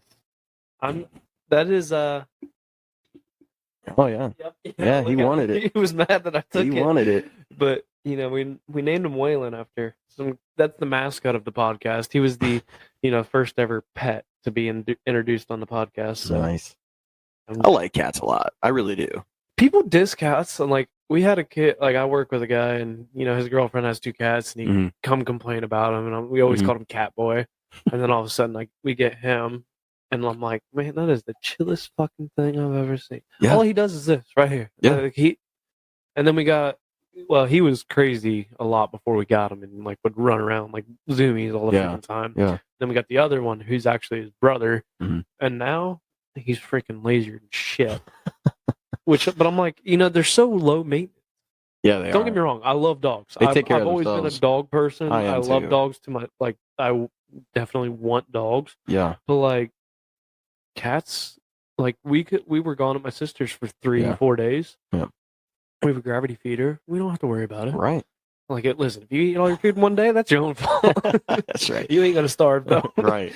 And another thing is like, we're doing this podcast right now, and for the listeners, we're sitting on a couch right now in a living room, and if you had a dog, right? I'd have to put it outside or put it downstairs. Right, because they'd be bothering us. Cat's just chilling on that corner of the couch right now. He may have stole your pick, but at least Yeah. Hey, he knew it was going to be worth some money one day, so Exactly. he wanted to do it. But going back to the music, Yeah. we talked about it, off air a little bit. Who all have you like opened up for, or, like played for? Yeah. So it's going to sound like Ted from the movie, me raffling off names, but Becky. Right, I can't even do it. But okay, so David Nail, Jimmy Allen, Russell Dickerson, Michael Ray, Parker McCollum, Riley Green, Jamison Rogers, Kane Brown, the list goes on, really. It really does. And there's a lot more that I'm missing, but going back to what I was saying before with the opportunities and stuff like that you get presented to you, you know what I mean? These opportunities are presented to people that these people think that you got what it takes to open for them, or you got what it takes to be in front of the people that they're promoting you to be in front of. So they're really putting their faith and their trust in you as an artist to do your job, which as an opener, your job, for everybody who's listening out there, for all you young artists out there who want to get on big shows and stuff, your job as an opener is to get that crowd riled up, to get that crowd energized and powered up for the headliner. And that has always been my thing that I always do. I have it in my mind. I say, I'm opening up for this guy. This is the opportunity that was presented to me by the people that gave me the opportunity, but also the opportunity that was presented to me by the artist itself, himself or herself, and their management to give me the okay to do this. So, they're looking at my social medias and they're saying, okay, is this a good fit for us? They could always say, no, we don't want him to open for you. You know what I mean? And honestly, like the venue, that's who they want. So if they tell the venue, like, no, we don't want this guy, that it is what it is. Like, they're going to, because nothing against you. I'm not saying anything against you, but like people are paying to go most of the time to go see the headliner. That's because that's what you see. Like everybody, when it's promoted, you see the headliner, and there's a reason that the headliner's in big letters, and then underneath you have a little bit, and then like as you keep going down, it gets smaller.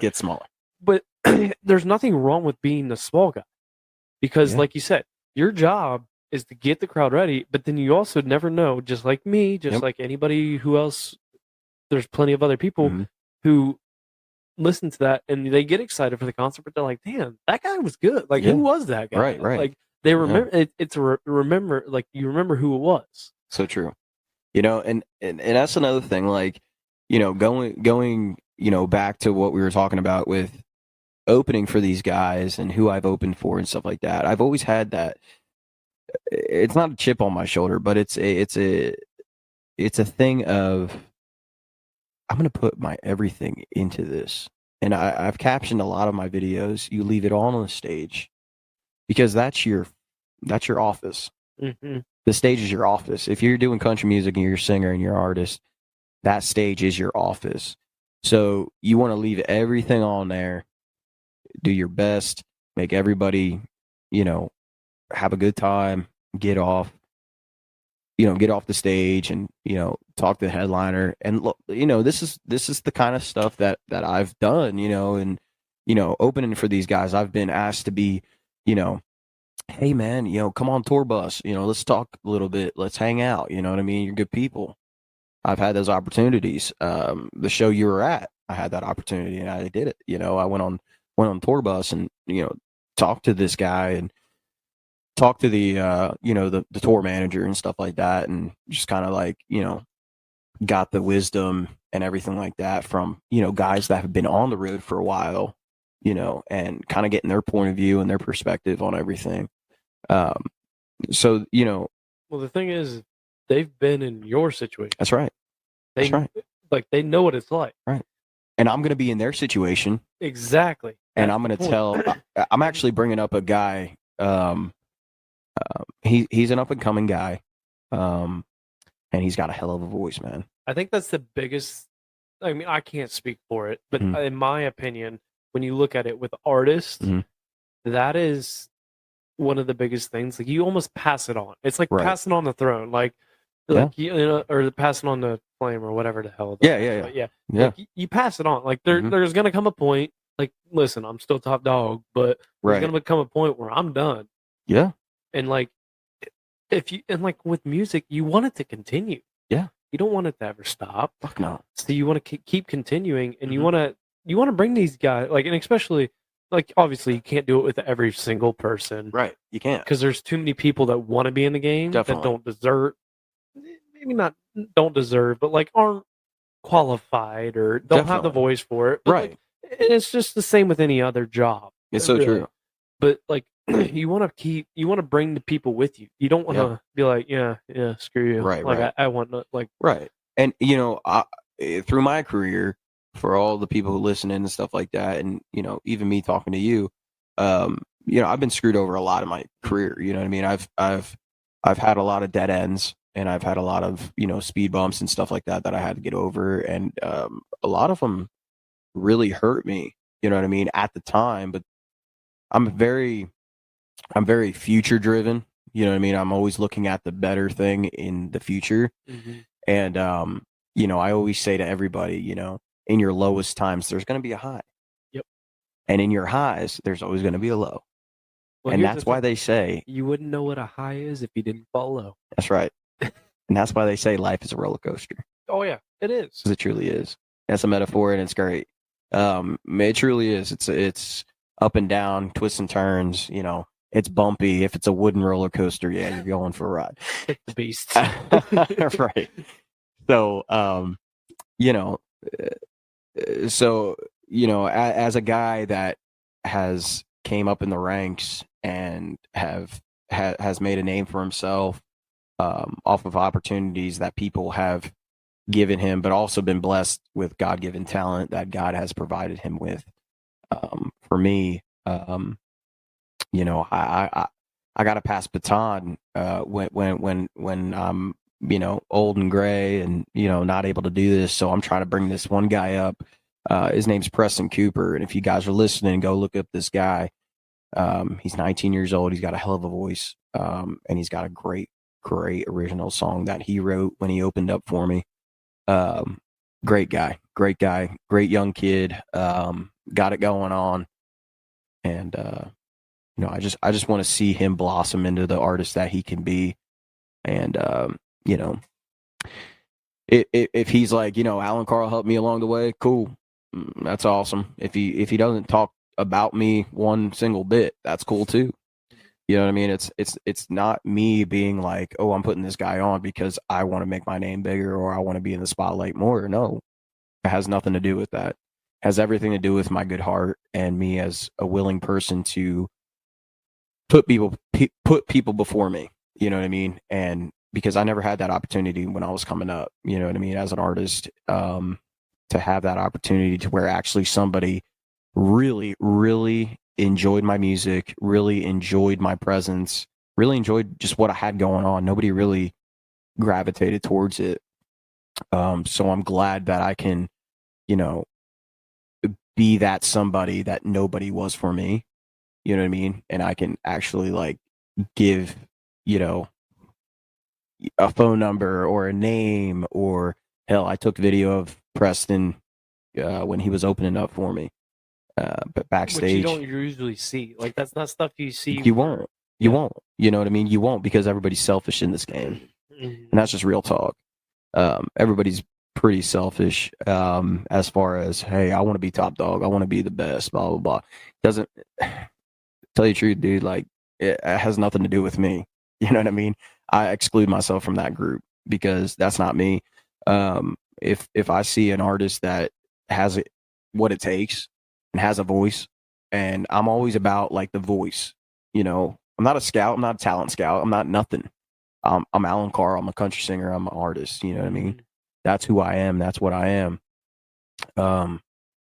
And for me to take myself out of a box that I've been shit on so many times in the industry, to turn it around and be like, yo, I got this kid, badass. I'm putting him on any show that I can. Hell, I just shot him to two really big names in Ohio for like venues, you know. So I already put him on. Like, it's just his willingness and his desire to, you know, go forth with those opportunities and make them happen. But yeah, so that's just who I am as a person. For the listeners who are thinking I put everybody before myself. I mean, I will credit, like I can say this to a fact. Yeah. That is who you are as a person. Yeah.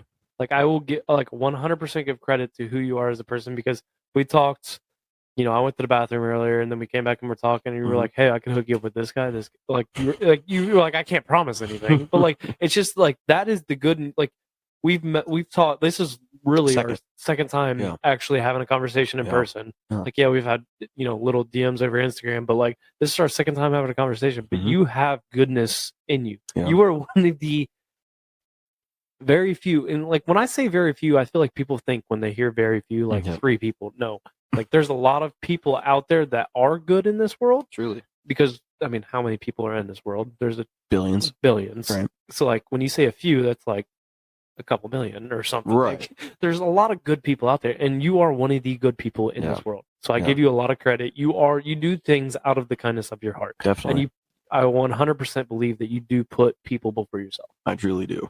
And I'm glad that you see that. But, you know, at the same time, it's like, I don't ever do anything for people to see that. You're not out there trying to like, I'm doing this because like, I want you to be like, hey, you're doing like, right.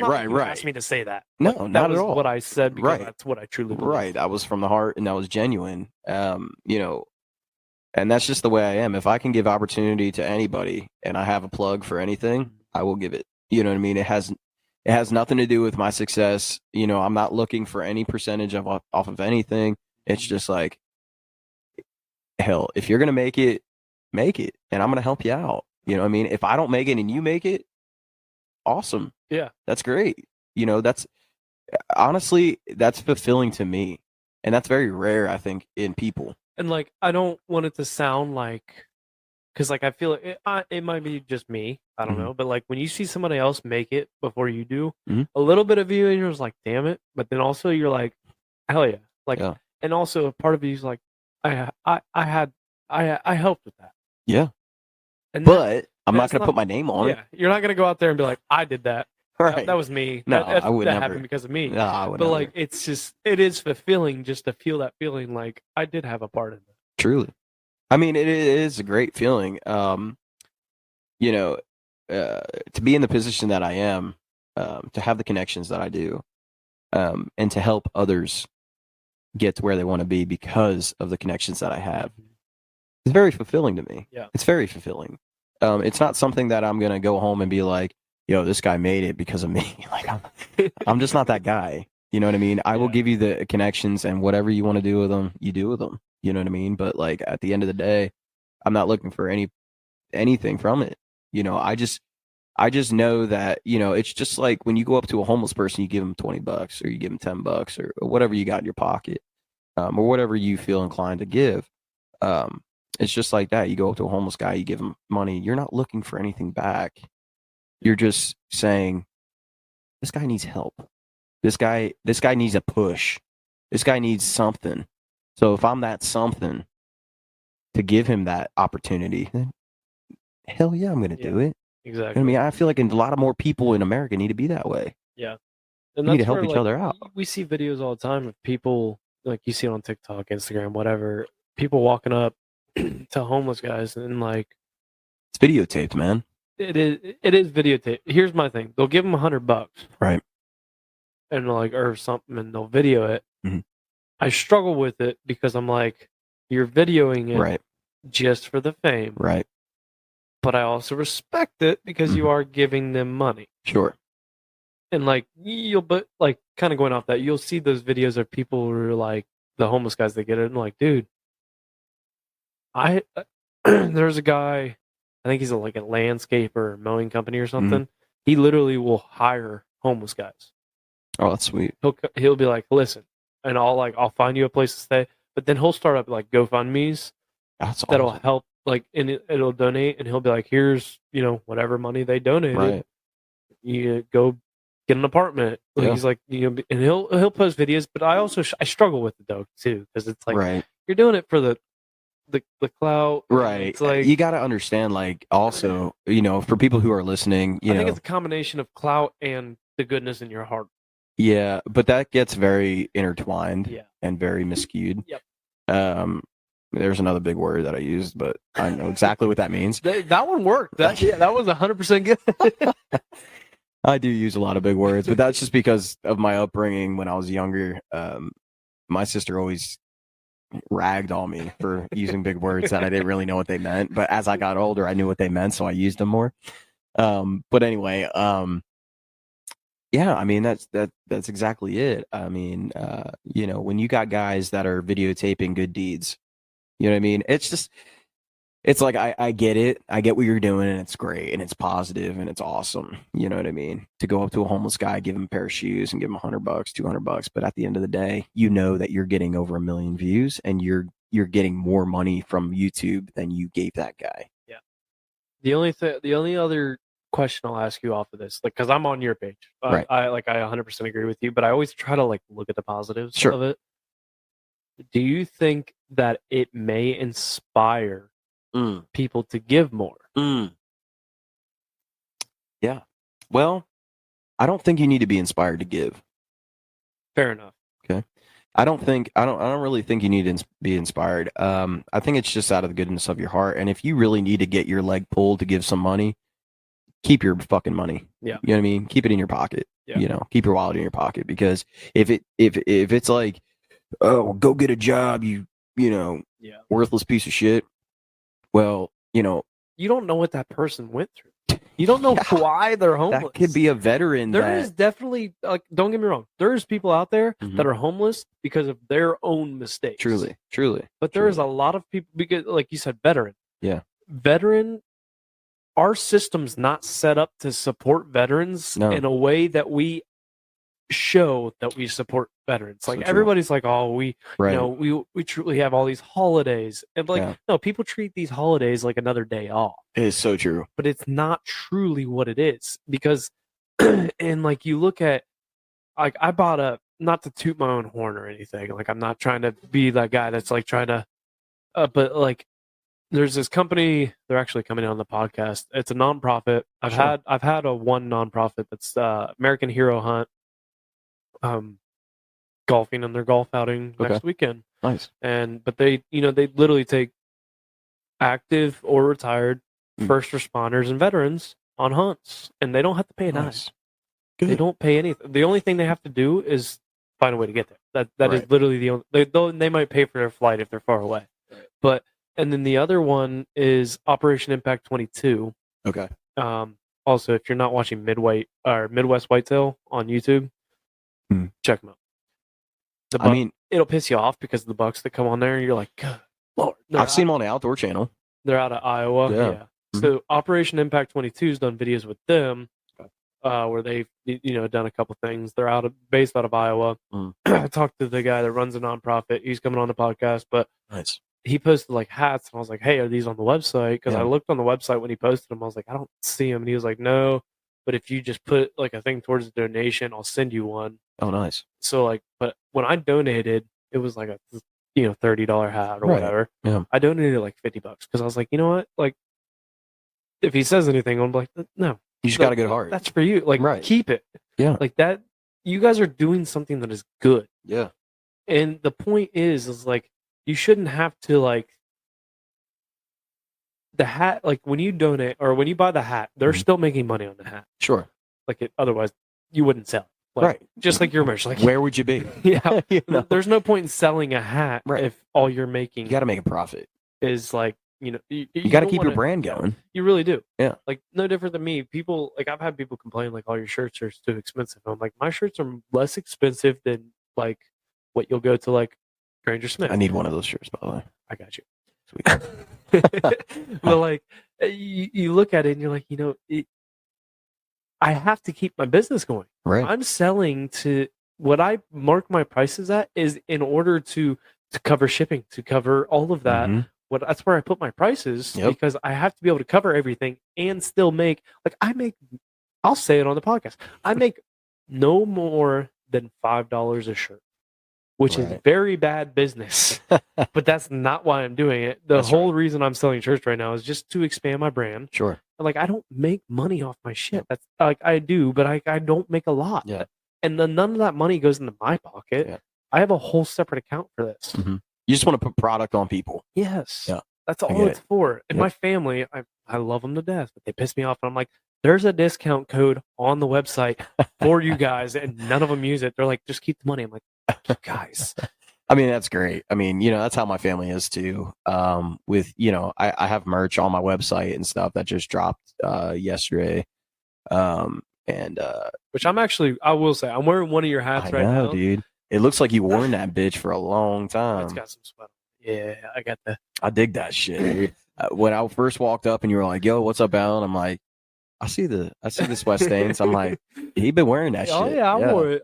It was like so I play in a sand volleyball league, and I wore Okay. it to a lot of. I've actually had some questions about it, and like I like Mm. that's the thing too with merch. People don't realize all it takes is one conversation. Sure.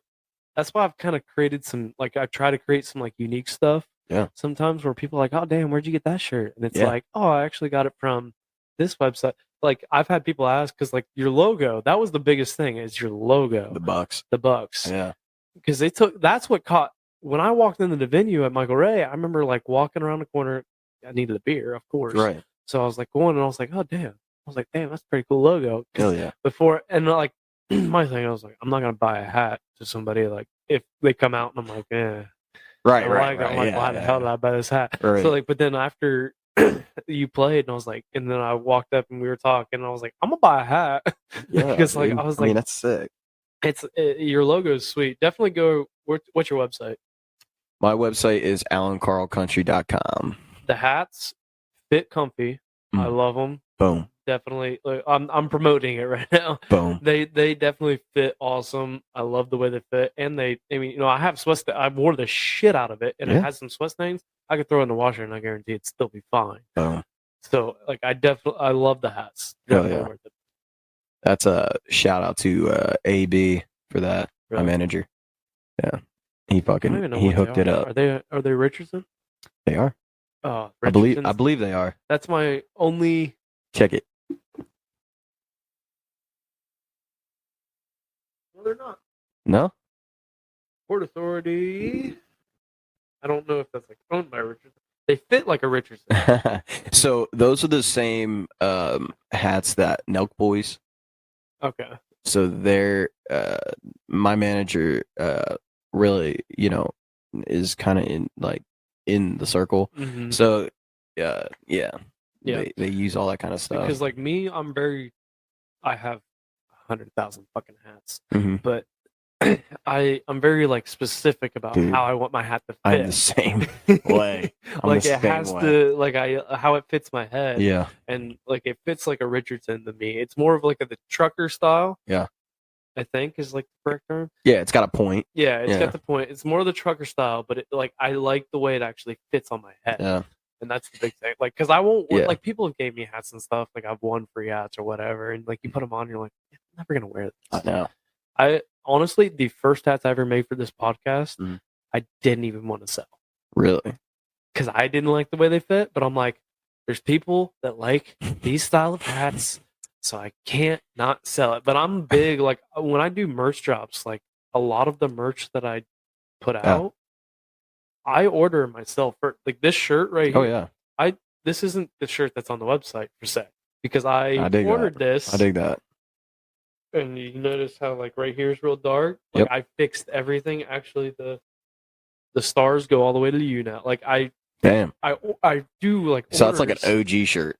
This is, like, yeah, the only one that was ever ordered this way.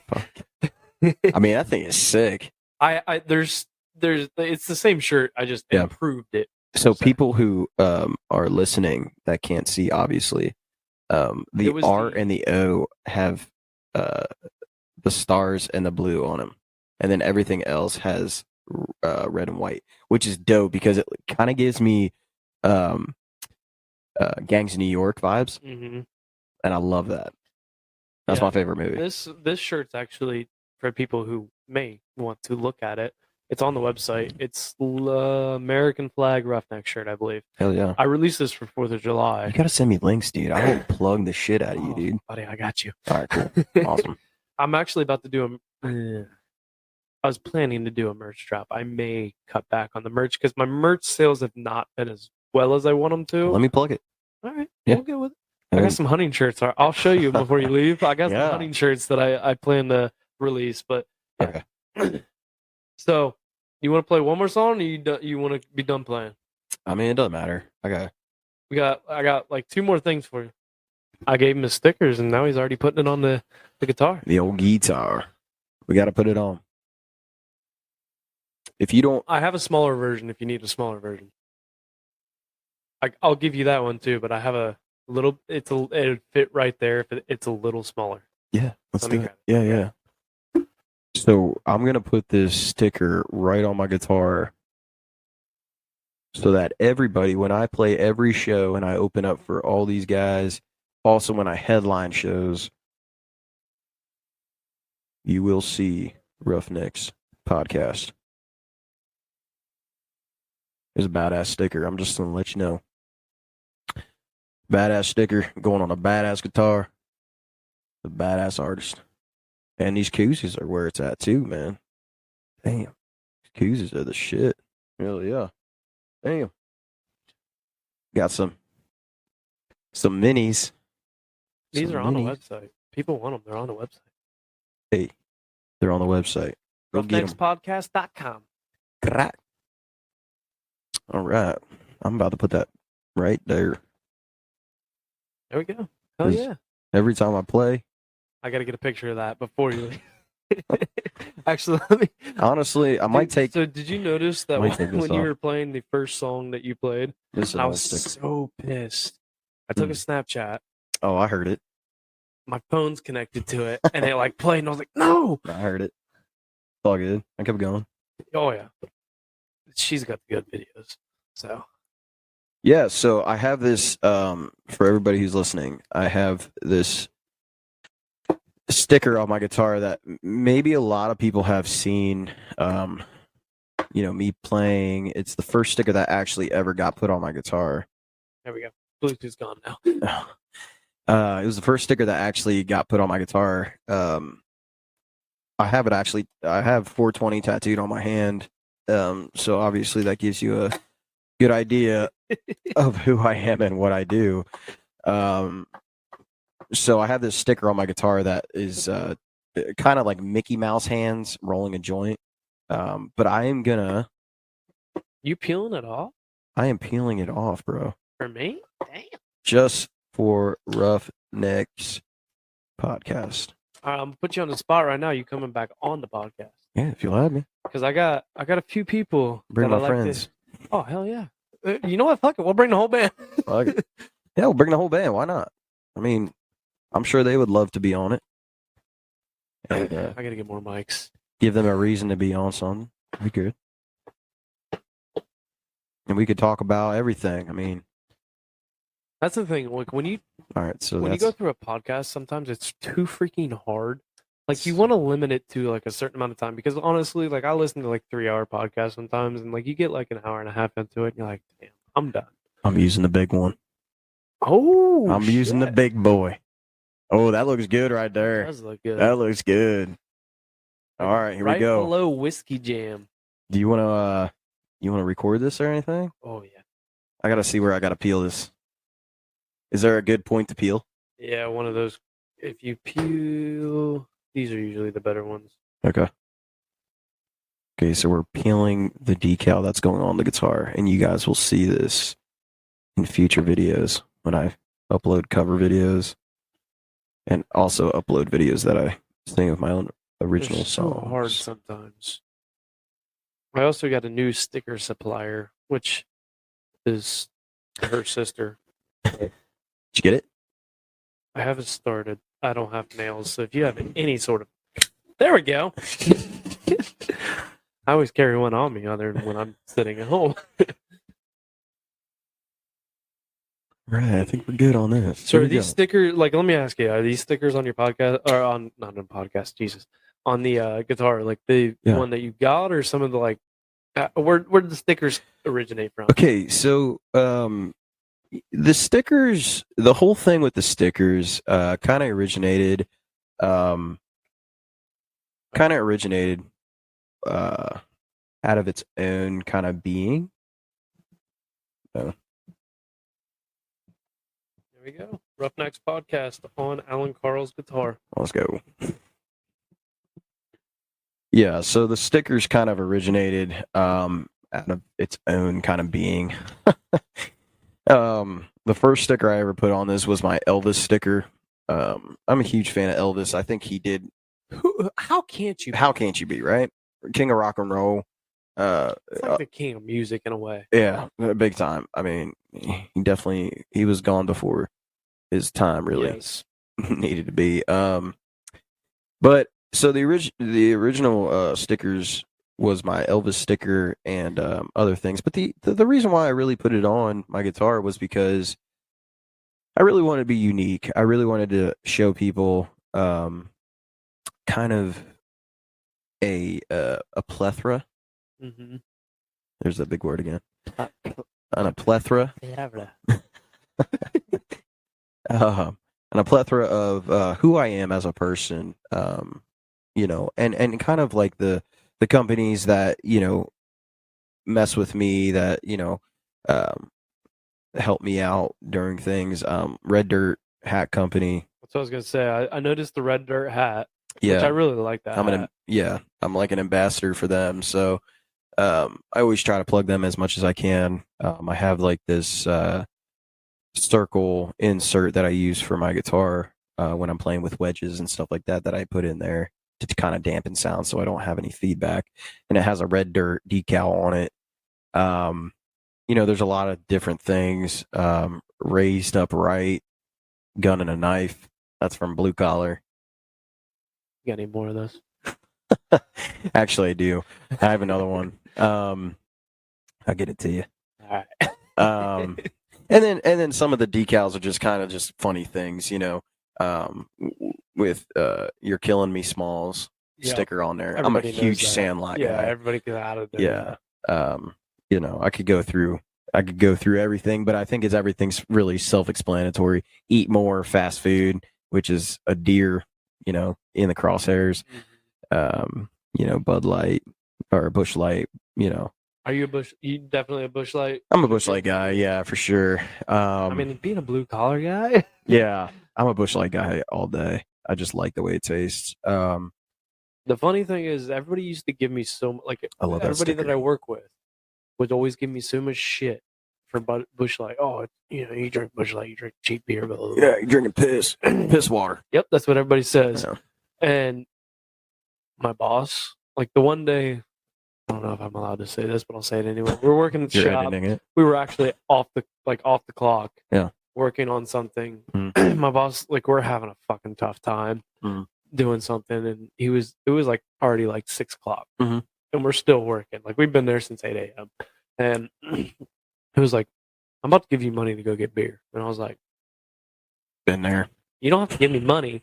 I'll go get a 30 rack. Whatever you guys don't drink, I'll take home. Oh yeah. Like that's, and Yeah. like I brought Bush Light back, and my boss like took a drink. He's like, damn, I didn't realize like Bush Light's not that bad. Yeah. The guy I work with, he always drank Budweiser, No. and now he always drinks Bush Light. Hell yeah. So like 3 out of 4 of us, like we'll drink Bush Light all the time. Hell And yeah. like Bush Light's not a bad beer. No, it's great, People actually. knock it. I'm still trying to get that Bush Light sponsor. Yeah, Bush Light. Hey, hit us up.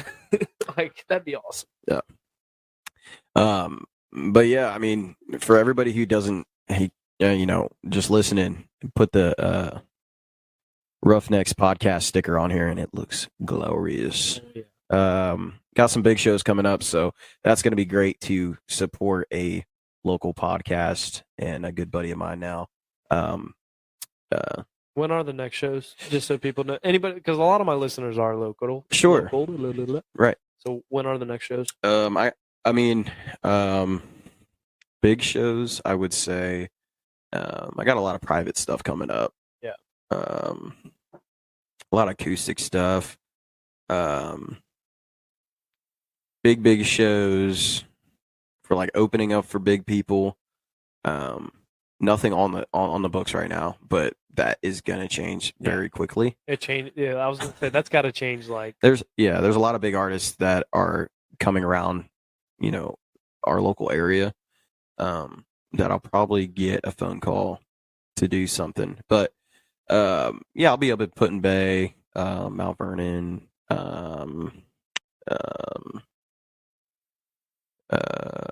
Buckeye Lake. Buckeye Lake. things No like shit. that. Yeah. When? Where? Um, not Papa Booze. It's right down the road. Little bar called The Port. Okay. Yeah. Yep. Right across from I think it's the AmVets. When's that? That is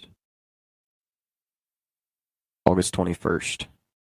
But it's at 2:30 in the afternoon. It's a Sunday. For anybody who wants to meet both of us. We should save that for the bigger shows. Yeah.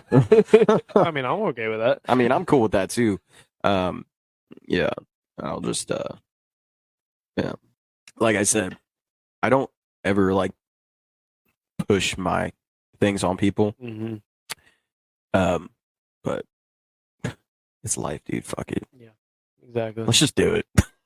I mean, what are you gonna lose? You know what I mean? I mean, if somebody's like, "Oh, you got this guy back there talking to the artist about doing a podcast and blah blah blah," and be like, Listen, all they gotta do is tell me no, and I'll be like, cool. but at the end of the day, where the fuck was your hustle when you were trying to get where you were going? Mm-hmm. You know what I mean? The people that are telling me, "Hey, you got this guy back there talking to people about podcasts." Okay, so you're going to tell me that you didn't step foot into the front office of this person that you got a job from and say, "Hey, I need a job." Okay, well, he's doing the same thing, so why are you knocking on his fucking hustle? You know what I mean? Fuck that. Yeah, we're all exactly. people. We're all doing our own thing. Stay in your lane and have fun. Exactly. Help each other out. So, You want to play one more? yeah, we'll play one more, and then I get out I'll of let here. you pick it. All right. Well, I'm going to play another unreleased song Let's go. that nobody even fucking knows right now. This one is called Tailgate. This one's called Tailgate. I wrote it with 3 guys. I think one of them's from Alabama, one of them's from Mississippi, some other guys from somewhere else. But I wrote it a long time ago, and probably my second year of being in Nashville. So hope y'all enjoy. It's called Tailgate. It's unreleased. Well, I gotta tune that E string, but yeah, it just has to do with so the background of this song. The background of this song is basically just about, you and a girl on a back road and you're just kind of talking to her, you know what I mean? And you're kind of painting a picture of what's going on in the scene as far as the song goes. So this one's called Tailgate.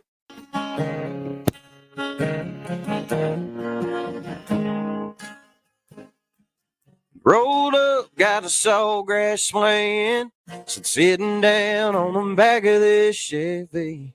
But down the road past the cattle guards, hold on, babe, it ain't too far. Getting out, unlocking that chain, the headlights shining in your eyes as you're walking my way. Oh man, she's walking my way. One look, yeah, you got me hoping. Drop it and park, radio running. Under your seat, there's a mason of shine. Twist the top off of this night. When you're out where nobody goes, on the back end of a dead end of a one lane road. But ain't nobody gotta know. It's just me and you and a little bit of George Strait. It's what happens on a tailgate, stays on a tailgate. It stays on tailgate.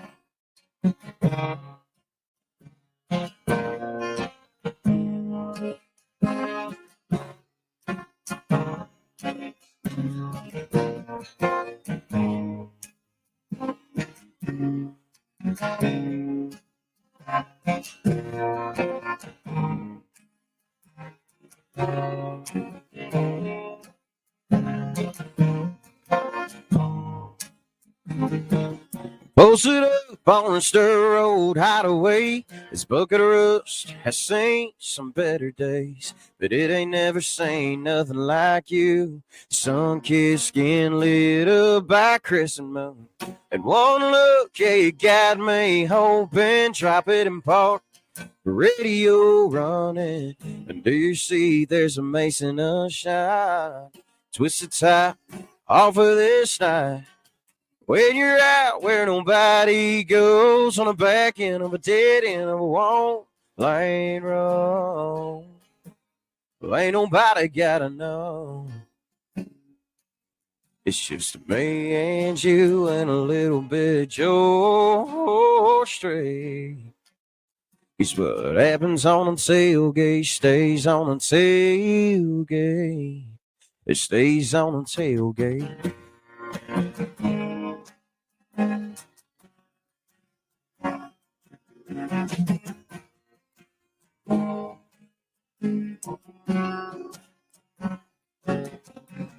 The engine's off, we're running wide open.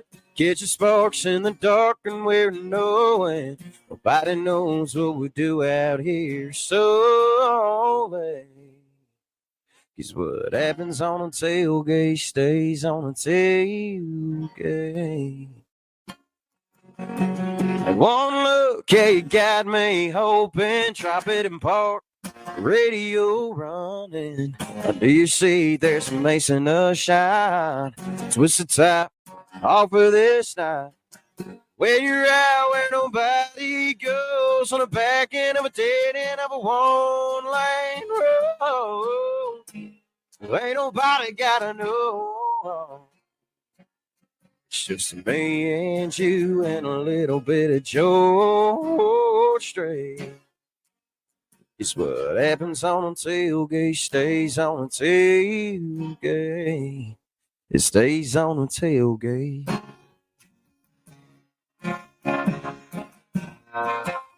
It stays on a tailgate.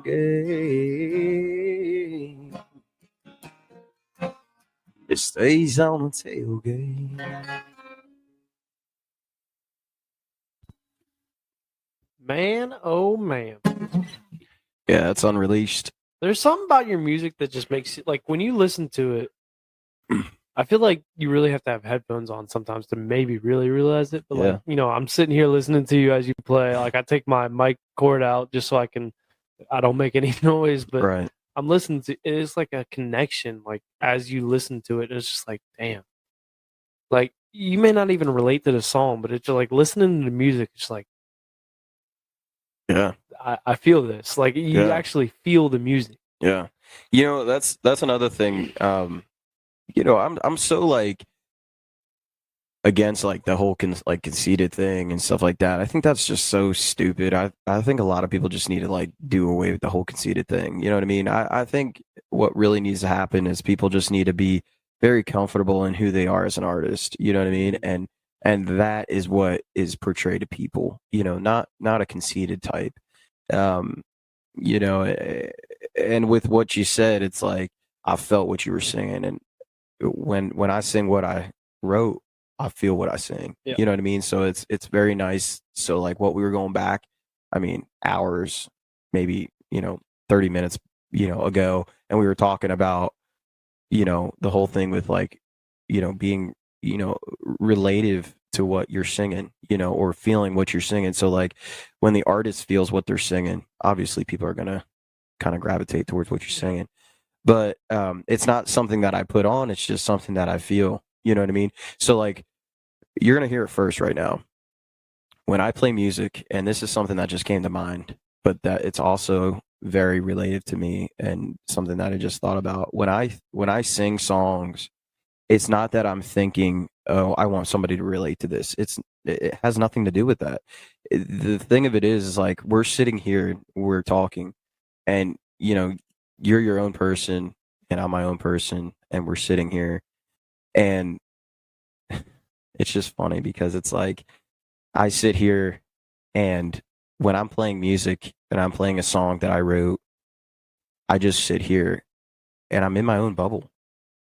I don't like I was playing that song. I didn't know that you were sitting there. I feel like I didn't know that your girlfriend was right there. Ignore everything else around you, and it's just like you and the music. Yeah, like that's exactly what it is, and I think that's why people like probably relate to me. It's very hard because it's like a chess game, you know what I mean? Because like you want to kind of like be in the same pocket as what everybody else, you know what I mean? But at the same time, it's like if I'm just being me and I'm being true to who I am as an artist, and I'm just sitting here and I'm playing music, but I'm like in my own globe. Mm-hmm. It's like one of those Christmas globes that you like shake and the snow comes down. It's like I'm that guy in the globe because I don't give a shit what's like around me at the time that I'm playing it. And I think that's why like people a lot of times like relate to what I'm doing is because they see that I'm so invested in what I'm singing that they have no other choice to be invested in it. Exactly. And that's just like with anything.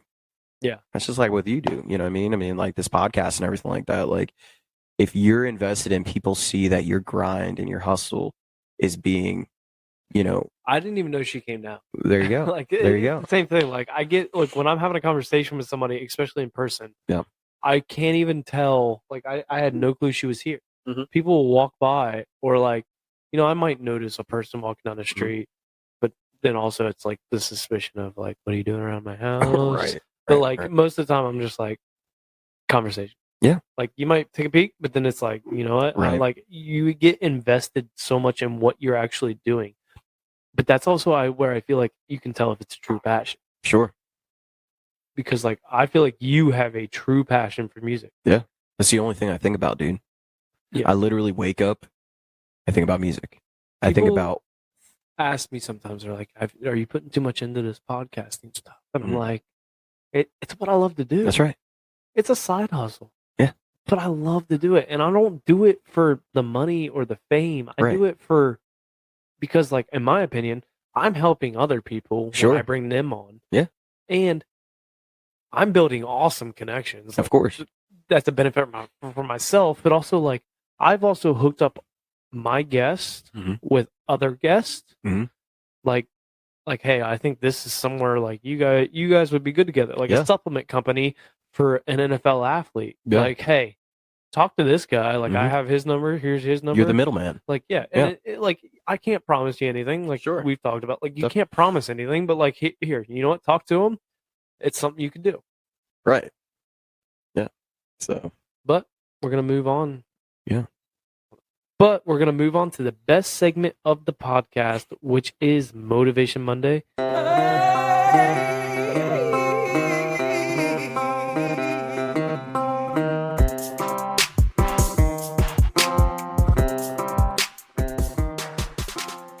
go. Motivation Monday is the point in the episode where I allow a guest to give the listeners a little inspirational bump to set the tone for their week as they listen on Monday morning. So what do you got for Motivation Monday? All right. So for Motivation Monday, I have a little a thing that I captured, little saying that I captured. And if some viewers know it or listeners know it, awesome. If you don't, hopefully this will help you. But I wrote this down in my notes about 2 months ago, and I think this is a great time to say it. A reverend once said, "When things are dangerous to say, just sing." There couldn't be any better Motivation Monday for anybody. Like that fits you perfect. Yeah. That is the perfect saying. Like that is the perfect Motivation Monday. That's what I love. Like I feel like sometimes love my guest, all of my guests. I love you. I love all of you. Mhm. Some of them like try and force it. Right. That fit you. Yeah. That was you being you. Yeah. You know who said that though? Who? Elvis Presley. Really? When he talked to it's one of the sayings that he had said when he was coming up. He had a conversation with a reverend, and the reverend told him, when you have dangerous things to say, like what I mean, just sing. Yeah. At the end of the day, just sing, because the things that you are going to say aren't worth saying. Yeah. It's better to just keep them in your back pocket and just do what you do. Because at the end of the day, the person that's saying the negative shit has nothing going on for them.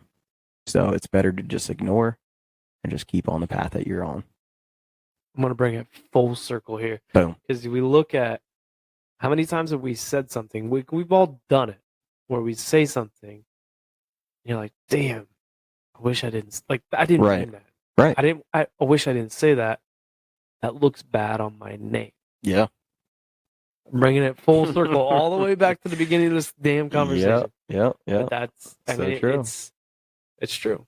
When things are dangerous to say, just sing. And if you can't sing, hum. If you can't hum, whistle. If you can't whistle, you're screwed. You know what? Fuck it. If you can't sing, sing anyway. That's right. I don't think I can sing, but my ass fucking sings in the Hell, car. you know what? The only judge that you got is yourself. Exactly. So, I mean, yeah, you got God, but God ain't judging you. But hey, man, I really appreciate you coming on the podcast. Where can Appreciate you people for having find me. you on social media and find your music and your website and everything? Yeah. So, Instagram is Alan Carl Country. Facebook is Alan Carl Country. TikTok, Alan Carl Country. And if you guys want to go see shows, merch, buy some merch, help me along the way, you can find that at alancarlcountry.com. I want to say thank you so much for Roughnecks Podcast for having me on. It's been a pleasure. I expect to be back. Yes, sir. So, yeah, it'd Oh, be great. without a doubt. Awesome. I really appreciate you coming on. I will put the links to all of that stuff in the description, so you guys can go straight to the description if you guys don't want to. I mean, everybody usually just goes and finds it themselves, but if you want the link, it's in the description if you're older. Yeah. But that's a wrap on episode whatever, and I appreciate you coming on. But with that being said, until Friday, you guys know the deal. Life is hard, and it's going to knock you down just like a bull does to a bull rider. Don't let the bull of life walk all over you. Get up, grab the bull by the horns, and take control of your life. Roughnecks, out.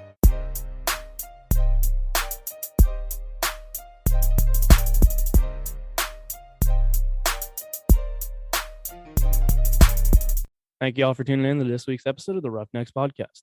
If you like today's episode, then be sure to subscribe, rate, and review, and share it with a friend if you got some value from it. Head over to social media and follow the Roughnecks Podcast on Instagram, TikTok, Twitter, Facebook, and subscribe to that YouTube channel. Don't forget to get you some of that merch by heading over to roughneckspodcast.com and subscribe to the newsletter while you're there. See y'all next week. Roughnecks out.